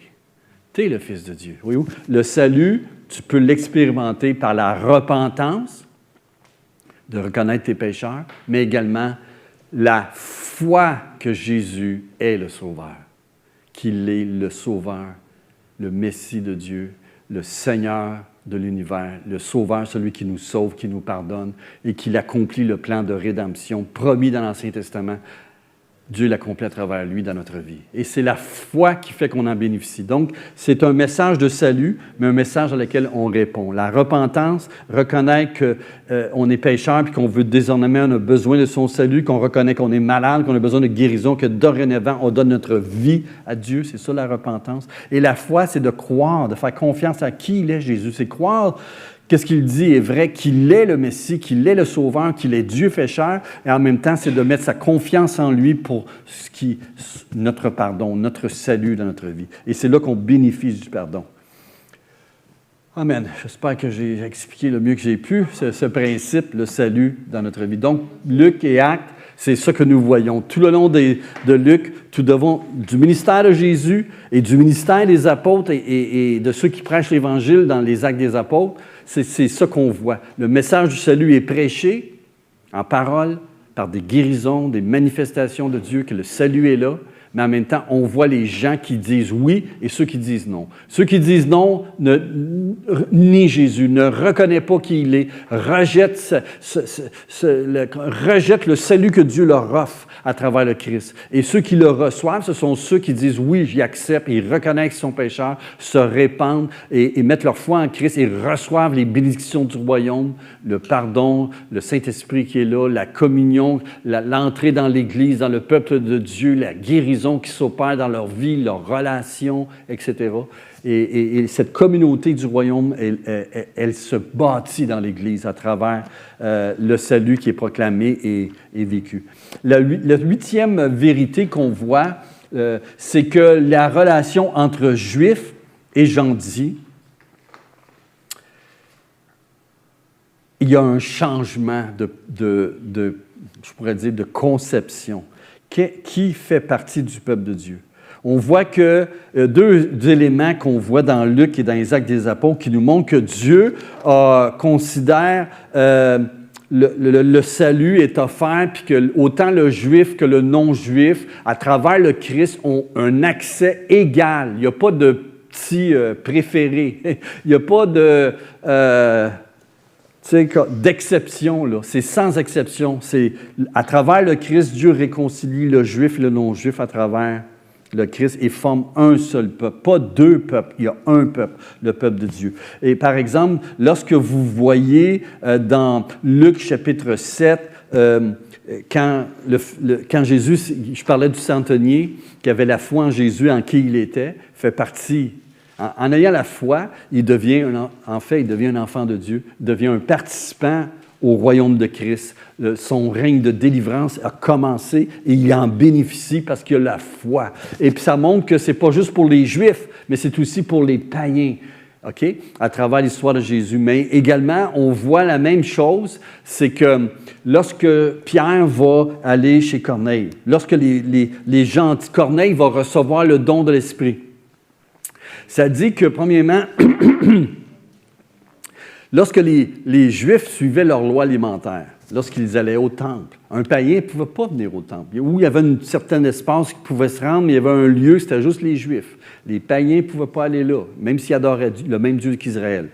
Okay? Fallait que tu sois parmi le peuple de Dieu pour entrer au temple. Et ça faisait des murs de séparation. Donc, il y avait comme des distances entre le Juif et le païen. Le Juif était plus proche de Dieu, le païen était plus loin même. Okay? Il était considéré même par certains Juifs comme étant des ennemis. Mais là, ce qu'on découvre avec les Actes des Apôtres, et entre autres avec cette histoire de Corneille, c'est que Corneille, il n'était pas circoncis. Il ne suivait pas nécessairement les lois alimentaires. Et puis les Juifs n'avaient pas de lien avec les non-Juifs parce qu'ils ne voulaient pas entrer chez un non-Juif et risquer de manger la nourriture qui est impure et se rendre impur cérémoniellement devant Dieu, ne pourrait pas aller au temple sans passer par une purification, etc. Mais là, Dieu apparaît, Pierre a une vision, des animaux impurs puis purs, puis Dieu lui dit « tue et mange ». Puis il dit, ben non, rien d'impur est entré en moi pour se garder pur, cérémoniellement, selon la loi de Moïse. Puis Jésus dit, ce que j'ai déclaré pur, je déclare peu impur. Et 3 fois la même vision. Ensuite, en même temps, il y a Corneille qui a une visitation. C'est un craignant Dieu. Ça veut dire quoi, un craignant Dieu? C'est quelqu'un qui croit au Dieu d'Israël, mais sans suivre les lois de Moïse. Il est un peu comme pas un converti, mais quelqu'un qui croit au Dieu d'Israël, mais pas assez pour dire « je vais me faire circoncire puis je vais commencer à suivre la loi de Moïse ». Mais je suis un croyant en Dieu, je crois au Dieu d'Israël, un peu comme Naaman là, dans l'histoire de l'Ancien Testament. Il croit au Dieu d'Israël, mais pas complètement un fils d'Israël. Là, mais quand même, qui croit au Dieu d'Israël, mais pas vraiment inclus dans le peuple élu. Le peuple élu, le peuple de Dieu. Et là, il y a cet ange apparaît à Corneille, il dit, va chercher Pierre, tu vas entendre des paroles par lesquelles tu vas être sauvé, puis tu vas goûter au salut de Dieu. Oh, c'est intéressant. Fait que là, il envoie des soldats, puis pendant cette vision-là, ça dit que ces soldats, c'est un soldat, je pense, sont allés voir où ce qui était Pierre, va chercher Pierre, il s'en va dans telle ville. Et Pierre, il a cette vision-là, puis pendant qu'il y a cette vision-là, ces hommes-là frappent à la porte. Puis là, ça dit, On veut rencontrer. Pierre, c'est-tu ici qu'il est? Dieu nous envoie, il explique toute la vision que Corneille a eue, c'est cet ange. Il lui dit, va chercher Pierre, il va te dire les paroles par lesquelles tu vas goûter le salut promis dans le peuple d'Israël, etc. Tu vas y goûter, tu vas rentrer dedans. Tu sais. Puis là, Pierre, pendant qu'il réfléchissait à la vision, l'Esprit Saint dit à Pierre, va, c'est moi qui les envoie. Puis là, pendant qu'il réfléchissait, c'est quoi le sens? Mais quand tu regardes l'histoire, tu réalises que les Juifs n'auraient jamais entré pour avoir une communion avec des païens dans la même maison puis manger la nourriture. Donc, Dieu il a fait comprendre à Pierre que cette loi-là, c'était temporaire. Maintenant, ça n'existe plus. Le royaume de Dieu, c'est pas si tu gardes la cochère, la nourriture, c'est si tu crois en Christ et tu reçois le don de l'Esprit. C'est ça qui est important. C'est ça qui prouve que tu es chrétien. C'est pas que ce que tu manges qui va faire une différence dans ta vie. Parce que qu'est-ce que tu manges, comme Jésus dit, ça va dans ton estomac puis ça se purifie. C'est ce qui sort du cœur. Et ça, c'est ça qui rend impur quelqu'un. OK? C'est tous des enseignements ici à gauche, à droite, mais quand tu mets tout ça ensemble, tu réalises, OK, il y a quelque chose qui se passe là. Et puis, qu'est-ce qui arrive, c'est que ça dit que Pierre, pendant qu'il parlait, il explique que Dieu m'a appris à ne pas voir personne comme impur. C'est ça qui commence. Dieu m'a appris. Il y a une vision, là. Dieu m'a appris. Puis Pierre, quand il est parti, il n'est pas parti tout seul. Il a amené du monde avec lui. Il a amené des frères, des chrétiens juifs, mais qui étaient avec lui. Il dit, hey, Dieu m'appelle, venez-vous avec moi, parce que ça prend 2 ou 3 témoins, c'est ça, ça dit. Et c'est Dieu qui a initié tout ça. Ce n'est pas Pierre qui a décidé, ce n'est pas Corneille qui a décidé. C'est Dieu qui a parlé à Pierre, c'est Dieu qui a envoyé un ange, c'est Dieu qui fait son programme. Et Pierre est allé. Puis là, pendant qu'il prêchait, qu'il parle de Jésus, etc., puis du salut qu'il a apporté, qui est mort sur la croix, le peuple l'a rejeté, il est ressuscité, puis il nous a envoyé prêcher. C'est-à-dire que pendant qu'il parlait, le Saint-Esprit est descendu sur Corneille et tous ceux qui étaient là. Et comme nous, on l'a reçu, il y a eu une manifestation de l'Esprit. Ils se sont mis à parler en langue, glorifier Dieu, etc. Puis là, Pierre a dit, peut-on refuser l'eau du baptême, qui est comme une acceptation officielle de l'Église, quand Dieu les a acceptés en donnant le même Saint-Esprit à eux qu'à nous qu'on a reçu au début, quand on a accepté Christ au début de notre vie, nouvelle vie qu'on a reçue. Fait qu'ils les ont baptisés d'eau. Puis après, quand Pierre est parti, là, les chrétiens à Jérusalem, que c'est t'as fait là, Pierre? T'as rentré chez les païens, qu'est-ce que les autres vont penser? Purifie-toi, là, tu sais, genre, qu'est-ce que tu es en train de faire, là? C'est un scandale parmi les Juifs. Là, Pierre va tout leur expliquer, tout ce qui est arrivé. Pendant que j'étais en train de prêcher l'Évangile à telle ville, à des Juifs, là, j'ai eu une vision, puis là, l'Esprit me dit, l'autre, pendant ce temps-là, il y a eu un ange qui est apparu. Puis là, ça dit d'envoyer chercher Pierre. Puis pendant que je suis allé, j'ai prêché l'Évangile, le Saint-Esprit est tombé sur eux comme sur nous. Pouvais-je m'opposer à Dieu? Et là, les autres frères qui étaient à Jérusalem, ils ont dit, Dieu les accepte maintenant. Ils reconnaissent que, c'est aussi pour les païens. La repentance, le don de la repentance, le don d'une nouvelle vie, d'entrer dans le salut messianique, dans le royaume de Christ, c'est aussi pour eux. Et sur la même fondation, pas parce que tu gardes la loi, c'est pas parce que tu deviens un fils de Moïse, c'est pas parce que tu deviens un fils d'Israël, c'est parce que tu mets ta foi en Christ, point à la ligne, par la grâce de Dieu. Donc, c'est quelque chose qu'on voit, que la relation entre Juifs et non-Juifs s'est changée. Donc, c'est important. Donc, même si parce qu'il faut comprendre qu'à l'époque, les Juifs pensaient eux autres, ils ont frais à mémoire, cela, les Maccabées. Quand il y a eu la guerre avec les Grecs, qui ont voulu changer le temple, mettre un cochon, faire un sacrifice de cochon dans le temple, de désacraliser le temple, il a fallu les Maccabées qui étaient zélés pour Dieu. Ils ont dit, on va combattre les païens, on va garder la foi d'Israël, la foi dans le Dieu. C'était le zèle qu'ils avaient, les Juifs. Et c'était ça à Jérusalem avec les Romains, la même chose. Mais Jésus est venu puis il a accompli un salut qui est complètement une voie différente. Et là, maintenant, c'est quoi qu'on comprend? C'est que c'est Dieu qui est derrière tout ça. C'est lui qui amène les Juifs et les non-Juifs à participer au royaume du Messie à travers le Christ, par la foi simple en Christ, d'une vraie vie qui est changée. La justice de Dieu qui s'accomplit, qui est un don de grâce pour les Juifs, mais également pour les païens sur la même fondation.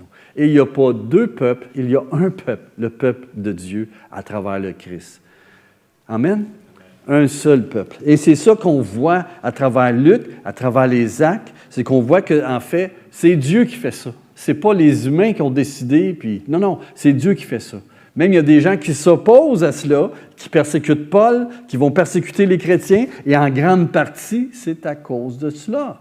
C'est une des raisons pour laquelle ils se persécutent. Mais on va arrêter là. 9e, sensibilisation auprès des personnes marginales. Ça, c'est le 9e principe. Tu sais, lorsque Jésus il était à Nazareth, ça dans Luc, l'évangile de Luc, il y a des choses, tu sais, comme il annonce qui s'en vient. Luc 4, ça l'annonce, voici qu'est-ce que Jésus va faire à travers son évangile. Acte 1, 8, et puis acte 2 avec la Pentecôte, voici ce que Dieu va faire le reste des actes. Vois-tu, c'est comme une table des matières, si tu veux. C'est comme, ça t'explique qu'est-ce qui s'en vient. Regardez ce que ça dit. Ça dit, ayant déroulé le livre dans Luc 4, tout de suite après la tentation, il est sorti du désert, il est allé à Nazareth. Luc fait commencer Jésus son ministère à Nazareth. Matthieu, lui, l'a fait commencer plus tard. Nazareth, l'épisode de Nazareth, c'est plus tard. Mais Luc, lui, commence avec ça. On voit tout de suite que ce n'est pas une question d'ordre chronologique, mais c'est un ordre théologique. C'est qu'il ramène l'histoire pour expliquer le sens à travers son histoire. C'est une vraie histoire, là. Mais la manière qu'il met les puzzles, il veut le mettre d'une manière qu'ils allaient comprendre c'est quoi le salut.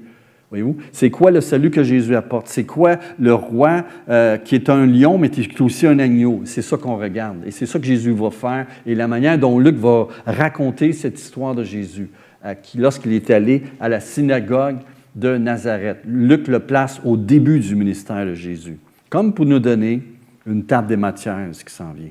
Voyez-vous? L'ayant déroulé, ça dit qu'il trouva l'endroit où il est écrit dans Isaïe 61, « L'Esprit du Seigneur est sur moi, parce qu'il m'a oint pour annoncer une bonne nouvelle aux pauvres.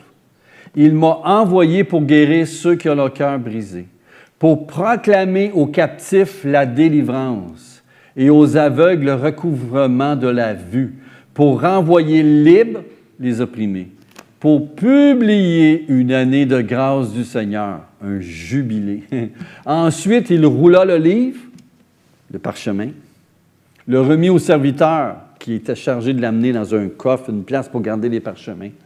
Et là, les gens s'attendaient à ce que Jésus commente le verset dans lequel il venait de lire. OK? Et ça dit, tous ceux qui se trouvaient dans la synagogue avaient les regards fixés sur lui. Alors il commença à leur dire, « Aujourd'hui, cette parole de l'Écriture que vous venez d'entendre est accomplie. Ça s'accomplit maintenant. » Et c'est intéressant que le livre que Jésus a choisi, Isaïe, c'est parce que Isaïe continue avec le jugement, okay? Mais il s'est arrêté au salut. C'est cette première phase, dans un sens, de l'Évangile, de l'histoire que Jésus est en train d'accomplir. Il accomplit cette portion des Écritures. Okay? Ce qu'on voit, c'est qu'à travers ce passage-là, on voit le salut est accompli. Il est annoncé à qui? Aux pauvres. C'est des gens pauvres. Ce n'est pas les riches, les pauvres. C'est ceux qui ont le cœur brisé. C'est qui est délivré? C'est ceux qui sont captifs. C'est qui recouvre la vue? C'est les aveugles. Et c'est qui renvoie libre? C'est les opprimés. Et publie une année de grâce. Voyez-vous, c'est comme un thème qu'on voit dans Luc et dans les différentes personnes que Luc fait rencontrer Jésus, qui bénéficient de son ministère. C'est des personnes qui sont aveugles, qui sont pauvres, qui sont rejetées de la société, qui sont opprimées. C'est ce genre de personnes-là que le salut s'opère à travers le Christ. Et en fait, ce qu'on voit à travers l'Évangile, puis à travers les actes aussi, c'est le soin que l'Évangile et que l'Église même va apporter aux pauvres, aux nécessiteux. Il y a une attention particulière à ceux qui sont comme en marge de la société, qui ne sont pas l'élite de la société. Et comment l'Église, et Jésus et l'Église, vont rejoindre ce groupe-là à travers le ministère de Jésus et de l'Église. Comment c'est adressé à ce groupe-là. Parce que qu'est-ce qui était dans l'Église aussi à l'époque? C'était des anciens esclaves. Beaucoup d'esclaves étaient dans l'Église, des femmes qui étaient très impliquées dans l'Église. Les femmes qui, souvent, dans les synagogues, étaient comme mises de côté, étaient perçues comme second ordre pour l'étude de la Torah, etc. Voyez-vous? Donc, Jésus va s'adresser, le salut va aller vers des gens qui sont rejetés par la majorité. Pensez aux collecteurs d'impôts. Les pécheurs, on voit que Jésus va atteindre ces personnes-là à travers l'Évangile et à travers les Actes des Apôtres également. La manière dont les femmes s'impliquent dans l'Évangile de Luc va dans la même direction. Par exemple, ça c'est intéressant. On voit les femmes, pensez à Marie qui fait son cantique, pensez à Anne qui est dans le temple, qui va prophétiser sur Jésus. Pensez à Élisabeth qui va voir Marie puis qui va dire « Tu es bénie en toutes les femmes, le fruit de tes entrailles, blablabla. » On voit que vraiment, les femmes ont une place dans l'Église. Et on voit particulièrement Luc mettre l'accent là-dessus. C'est intéressant. On voit aussi les personnes qui sont dans le besoin.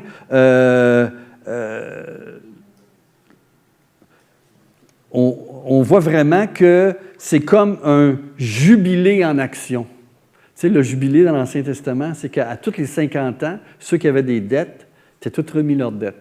Et puis, ils pouvaient retourner dans leur terrain, probablement, qu'ils avaient vendu pour X années, pour avoir de l'argent, pour pouvoir subvenir leurs besoins. Parce que les temps étaient difficiles, ils étaient nécessiteux, mais tout d'un coup, ils se retrouvaient riches, ils revenaient à leur terrain, puis c'est comme tout est reparti à zéro. Puis à travers le ministère de Christ et à travers le ministère de l'Église, c'est ça qu'on voit. Les inégalités sont transformées en égalité. Le pauvre et le riche sont la même statut devant Dieu. Ils sont participants à la vie de l'Église et au ministère de l'Église. Hommes et femmes sont participants. Les enfants qu'on rejette, les enfants sont perçus comme étant, si tu ne deviens pas comme un enfant, tu ne recevras pas le royaume de Dieu. Donc, toutes les personnes qui étaient comme dénigrées dans la société, qui est de second ordre, deviennent bénéficiaires du salut, puis ils sont rehaussés aux yeux de Dieu, retrouvent une valeur. Et l'Église a toujours été un peu la continuité de ce que Jésus faisait à travers le ministère dans l'Église, à travers la manière dont les églises étaient fondées. Les gens qui étaient peut-être même anti-Dieu deviennent chrétiens et ont une place dans l'Église. Les païens ils ont une place. Ceux qui étaient des idolâtres, comme à Éphèse, vont tous jeter leur livre magique puis vont se convertir et devenir des enfants de Dieu et entrer dans l'Église à Éphèse. Et Paul va écrire sa lettre à Éphèse, va dire maintenant, Jésus, à travers la croix, la séparation entre le juif et le non-juif, et le mur de séparation a été abattu. Les lois qui nous condamnaient ont été crucifiées à la croix. Dorénavant, nous faisons un seul peuple en Christ, où nous avons accès les uns et les autres, ceux qui étaient proches, les Juifs, et ceux qui étaient loin, les païens. Nous avons accès à travers le Christ, accès à Dieu le Père par le Saint-Esprit au nom de Christ. Nous devenons tous des enfants de Dieu. Donc, il y a vraiment ce message à travers Luc, dans ce soit l'Évangile ou les Actes des Apôtres, cette sensibilisation aux personnes marginales. Ça veut dire qu'un itinérant peut devenir chrétien et changer sa vie s'il accepte le Christ. Le salut est pour lui. Et il y a un souci de l'Église d'aller vers ces gens-là. Les gens démunis, qui ont peut-être pas d'argent. Pensez à la famine, par exemple. Lorsqu'il y a eu la famine dans Actes chapitre 11, il a dit qu'il y a eu une famine, puis il y a un prophète Agabus qui est allé parler à l'Église, il va y avoir une famine. Et puis l'Église s'est concertée pour aider les pauvres à Jérusalem. Ils ont fait des dons, puis ils ont apporté ces dons à Jérusalem pour aider les veuves, pour aider les pauvres à passer à travers cette famine. Par sollicitation, l'Église, elle est engagée, comme le Christ, pour les pauvres. Elle est engagée pour les opprimer, à amener le salut, et même d'une manière pratico-pratique. Voyez-vous? Donc, on voit ça dans Luc. Amen. Le dernier mot, c'est le fun, c'est accompli comme accompli. C'est un peu, excuse-moi, qu'est-ce que tu dis? L'évangile, là, ici, là, du verset, là, c'est Aujourd'hui, cette parole de l'Écriture. l'entendre est accomplie. Oui, c'est ça. Exact. Oui, c'est accompli par la croix, par le Christ. Et c'est pour ça qu'en tant que chrétien, on va proclamer la délivrance. On va vers les aveugles, on va vers les pauvres, on va vers les opprimés dans la société. Et c'était vrai dans le temps de Jésus lorsqu'il exerçait son ministère. C'est le dernier mot de Jésus. Ouais, c'est les premiers mots de Jésus quand il a commencé son ministère. Voici maintenant, c'est à quoi ça va ressembler mon ministère. Voici ce que je m'en viens faire, c'est cela. Et puis, qu'est-ce qu'on voit dans son ministère? Bien, si tu veux voir puis comprendre le ministère de Jésus, bien, regarde cette parole-là, puis regarde tous les événements, les guérisons, vers qui va, la manière, et ça te donne une idée de l'étendue du salut que Dieu offre et la manière qu'il l'apporte dans la vie des gens et jusqu'à où et à quelle personne ça peut s'adresser. En fait, ça s'adresse à tous. Et c'est souvent les délaissés, les démunis qui s'ouvrent à Dieu. Si le riche, il refuse de suivre Jésus, le pauvre donne tout, il suit Jésus. Voyez-vous, c'est vraiment un paradoxe, mais on voit cette vérité à travers Luc, que ce soit dans l'Évangile comme dans les Actes. Et dernièrement, je vais finir avec ça, ça tombe bien, on est dans le bon temps. L'avenir d'Israël. Oh, ça c'est un thème qui peut amener des fois des gens à débattre dans les chrétiens là-dessus. Mais en tout cas, je vais laisser les ostinations se faire par eux-mêmes. Mais voici, par contre, il y a des choses qui sont comme essentielles. Peu importe ta position théologique là, dans l'Église sur l'eschatologie, là, mais il y a des choses qu'on s'entend. Tous ceux qui sont chrétiens, c'est des vérités essentielles. Premièrement, Dieu a créé un nouveau peuple à travers le Messie. Et ce peuple est composé de Juifs et de non-Juifs. Et on peut entrer dans ce peuple que par Jésus. Tu ne peux pas passer à part de Jésus. Il est la porte de la bergerie.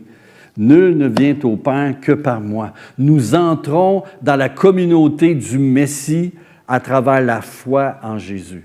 Ça, c'est clair. Regardez ce que ça dit. Jérusalem, Jérusalem, c'est Jésus qui dit ça, qui tue les prophètes et qui lapide ceux qui te sont envoyés. Combien de fois ai-je voulu rassembler tes enfants comme une poule rassemble sa couvée sous ses ailes et vous ne l'avez pas voulu. Voici, votre maison sera laissée. Mais je vous le dis, vous ne me verrez plus jusqu'à ce que vous disiez « Béni soit celui qui vient au nom du Seigneur ». C'est simple. Un Juif, pour faire partie du peuple de Dieu, il faut qu'il dise « Béni soit celui qui vient au nom du Seigneur ». Et c'est là que tu entres dans le royaume de Dieu. Mais tu ne peux pas comprendre et saisir Christ et toute la vérité profonde des Écritures, des promesses de Dieu, tant que tu ne te convertis pas. Paul va dire, le voile s'enlève une fois qu'on se convertit. Amen. Puis, il faut vous montrer ces choses-là. En fait, la destruction du temple et de Jérusalem par les Romains, ça confirme la fin de l'exil en Jésus-Christ, la fin de l'ancienne alliance et l'établissement de la nouvelle. Ça confirme. Parce que quand vous lisez les Écritures de l'Ancien Testament, ça prophétisait que Dieu ramènerait son peuple à Jérusalem. Une fois qu'il l'aura ramené, il va construire un temple et là, le salut va être proclamé et les nations vont descendre vers le temple. Quand tu regardes ça, tu te dis, bien, Dieu a ramené Israël, qui était à Babylone, il les a ramenés à Jérusalem, mais ils ont construit un temple. Bon, on n'a pas vu toute cette réalisation-là, que Dieu construirait un temple et que le second temple, il y aurait une gloire plus grande que même le premier. On ne voyait pas ça. La bénédiction de Dieu à travers ce temple, c'était vraiment très précaire. Même, je dirais que les Juifs ont toujours été sous la domination d'une nation, peut-être juste une petite période avec la Maccabée, 70 ans à peu près, où peut-être il n'y a eu pas de domination de l'extérieur sur eux, mais jusqu'à Jésus, il était encore sous la domination des Romains. Où est-ce qu'elle est la fin de l'exode, de l'exil que Dieu avait annoncé? Mais ce qu'on voit à travers l'œuvre de Jésus, c'est qu'il va accomplir la fin de l'exil du peuple face à Dieu. Dieu va les ramener à lui. et il va construire son temple.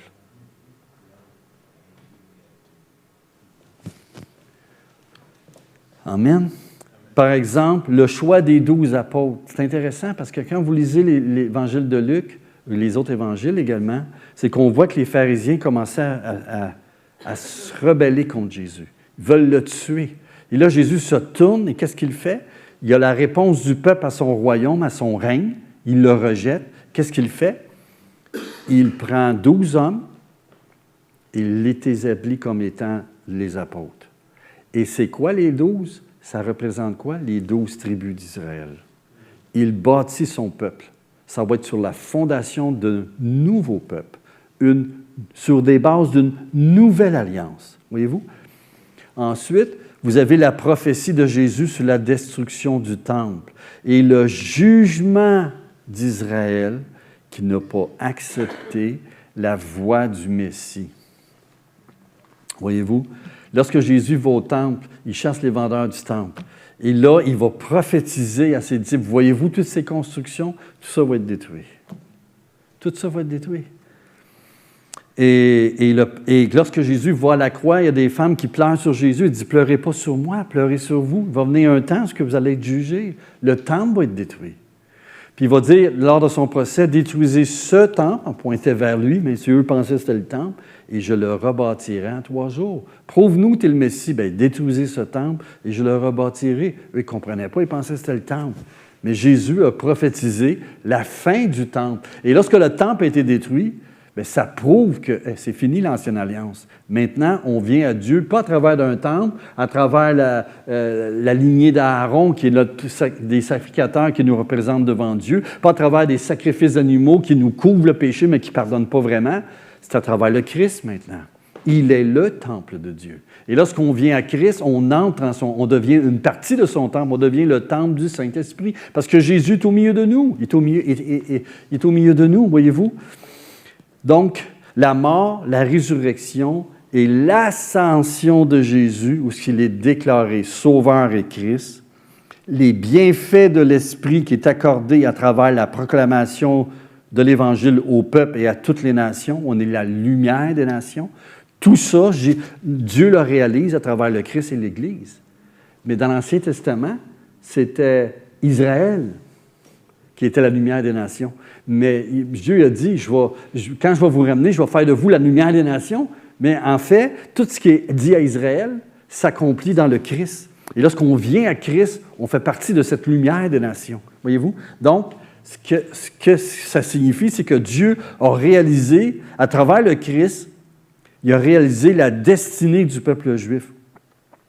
C'est beaucoup plus grand que ce que les Juifs pouvaient concevoir et c'est révélé, connu clairement à travers l'Évangile et à travers l'histoire de Jésus et de l'Église.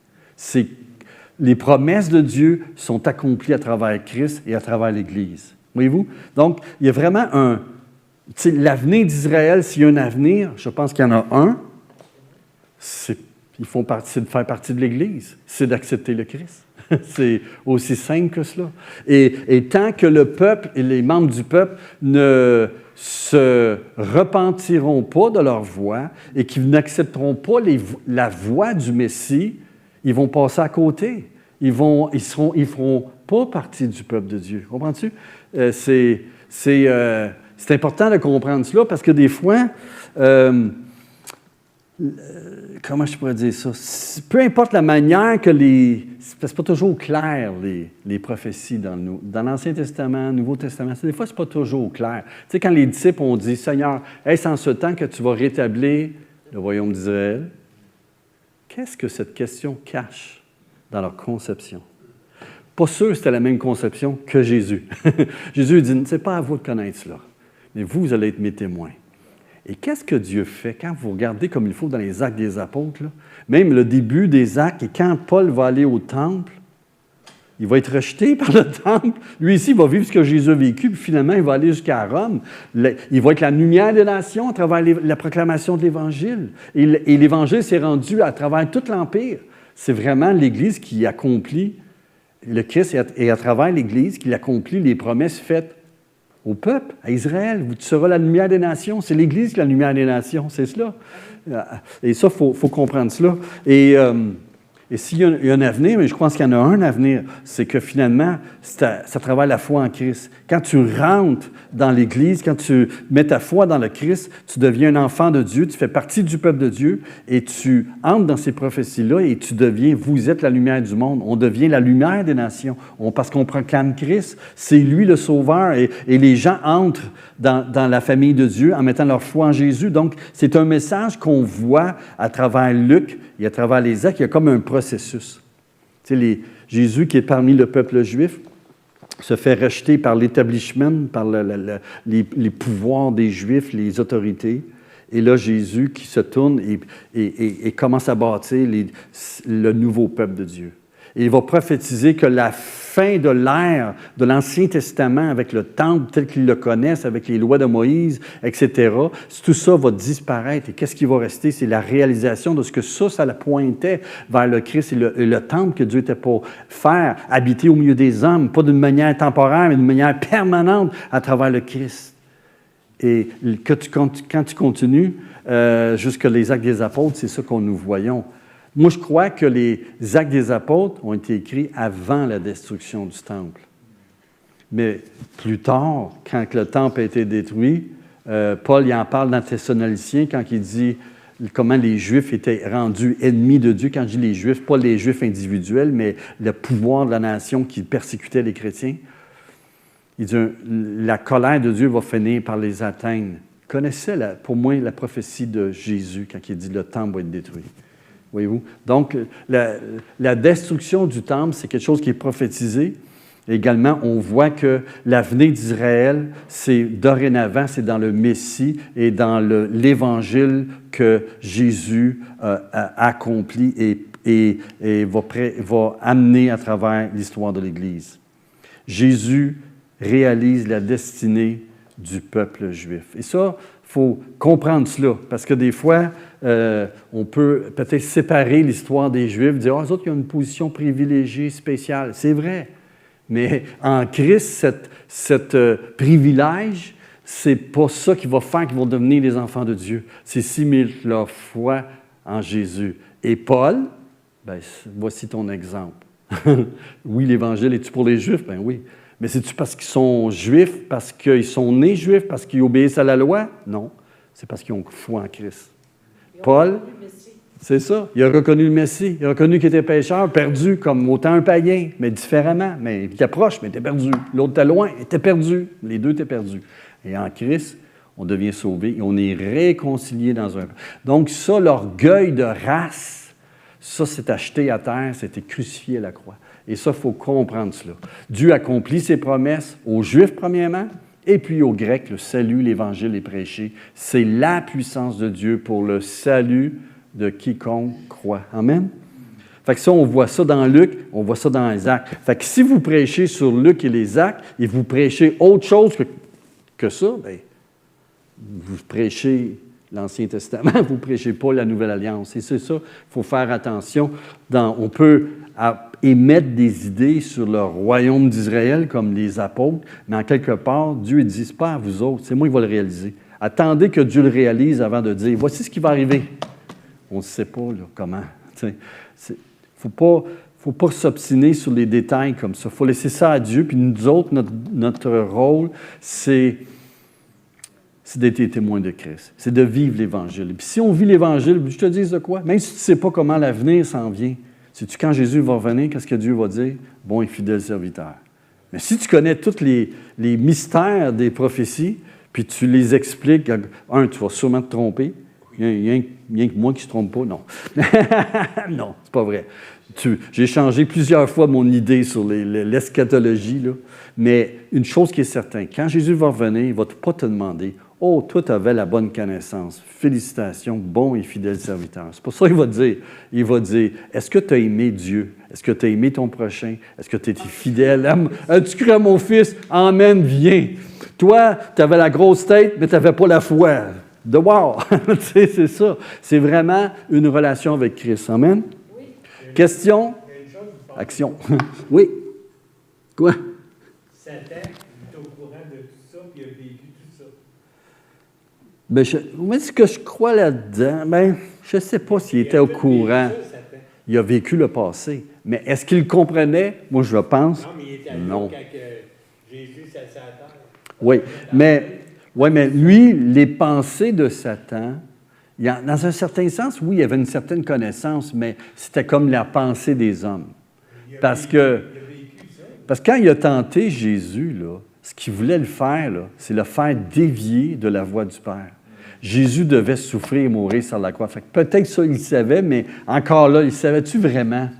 Et pour moi, il s'est pas adapté, il a suivi tout ça. Ça devient un mystère, ouais. Je ne comprends pas ce que tu veux dire, Michel.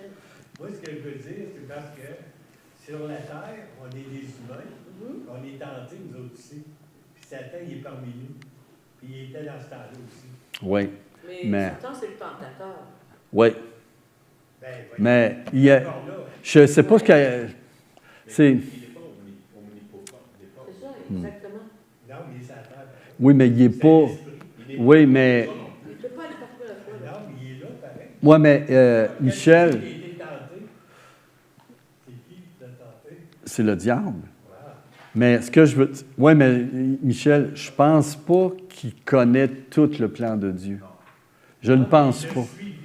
Il l'a suivi. Qu'est-ce que tu veux dire qu'il l'a suivi? Je veux dire, Jésus a vécu sa terre comme un humain. Comme Oui. ça. Il était proche de Jésus pour le tenter, puis ben oui. Puis même le faire tuer, pour lui, ça devait être comme un... Ça dit que Satan entra dans Judas pour aller... Je pense pas qu'il se doutait que Jésus mourant sur la croix était pour sauver l'humanité. Je pense qu'il voyait ça comme une défaite de Jésus. Puis, wow, moi, je règne. Ouais, quand Tu sais, tu pensais avoir vu. mais Quand Jésus arrivait devant les pécheurs, Hein? un orgueilleux. c'est un orgueilleux, c'est ça. Mais quand il arrivait devant les pécheurs, là, quand il arrivait devant les pécheurs, puis l'esprit du mal était dedans, puis il disait à l'esprit, tais-toi, dis-les pas. Ah, quand Jésus dit, OK, mais il faut comprendre, OK. Donc, là, il était Je- possédé. là, je prends une petite parenthèse, OK? Puis après ça, on va aller dans les 10 thèmes parce qu'il est déjà 2h10. OK. Non, mais je vais aller quand même dans une... pourquoi je dis ça? C'est... OK. C'est pourquoi que tu me disais déjà, parce que je peux faire mon idée, là. C'est que... Hein? Il était possédé. Il parlait. On parlait que Jésus était parmi. Satan il était parmi dans ce temps-là aussi. Puis quand que Jésus arrivait devant des personnes qui étaient avec l'esprit du mal. Ah oui, puis il disait de se taire. OK, je vais expliquer. Il disait, t'es le Messie. OK. On appelle ça le secret messianique. C'est parce que les Juifs, à l'époque, OK, c'est comme quand il a fait la multiplication des pains. Il est allé sur la montagne, il a renvoyé le peuple. Ça dit dans Jean qu'il voulait prendre Jésus, le faire roi. C'est parce que eux, ce qu'ils croyaient, OK, c'est que le Messie viendrait qu'écarte les Romains.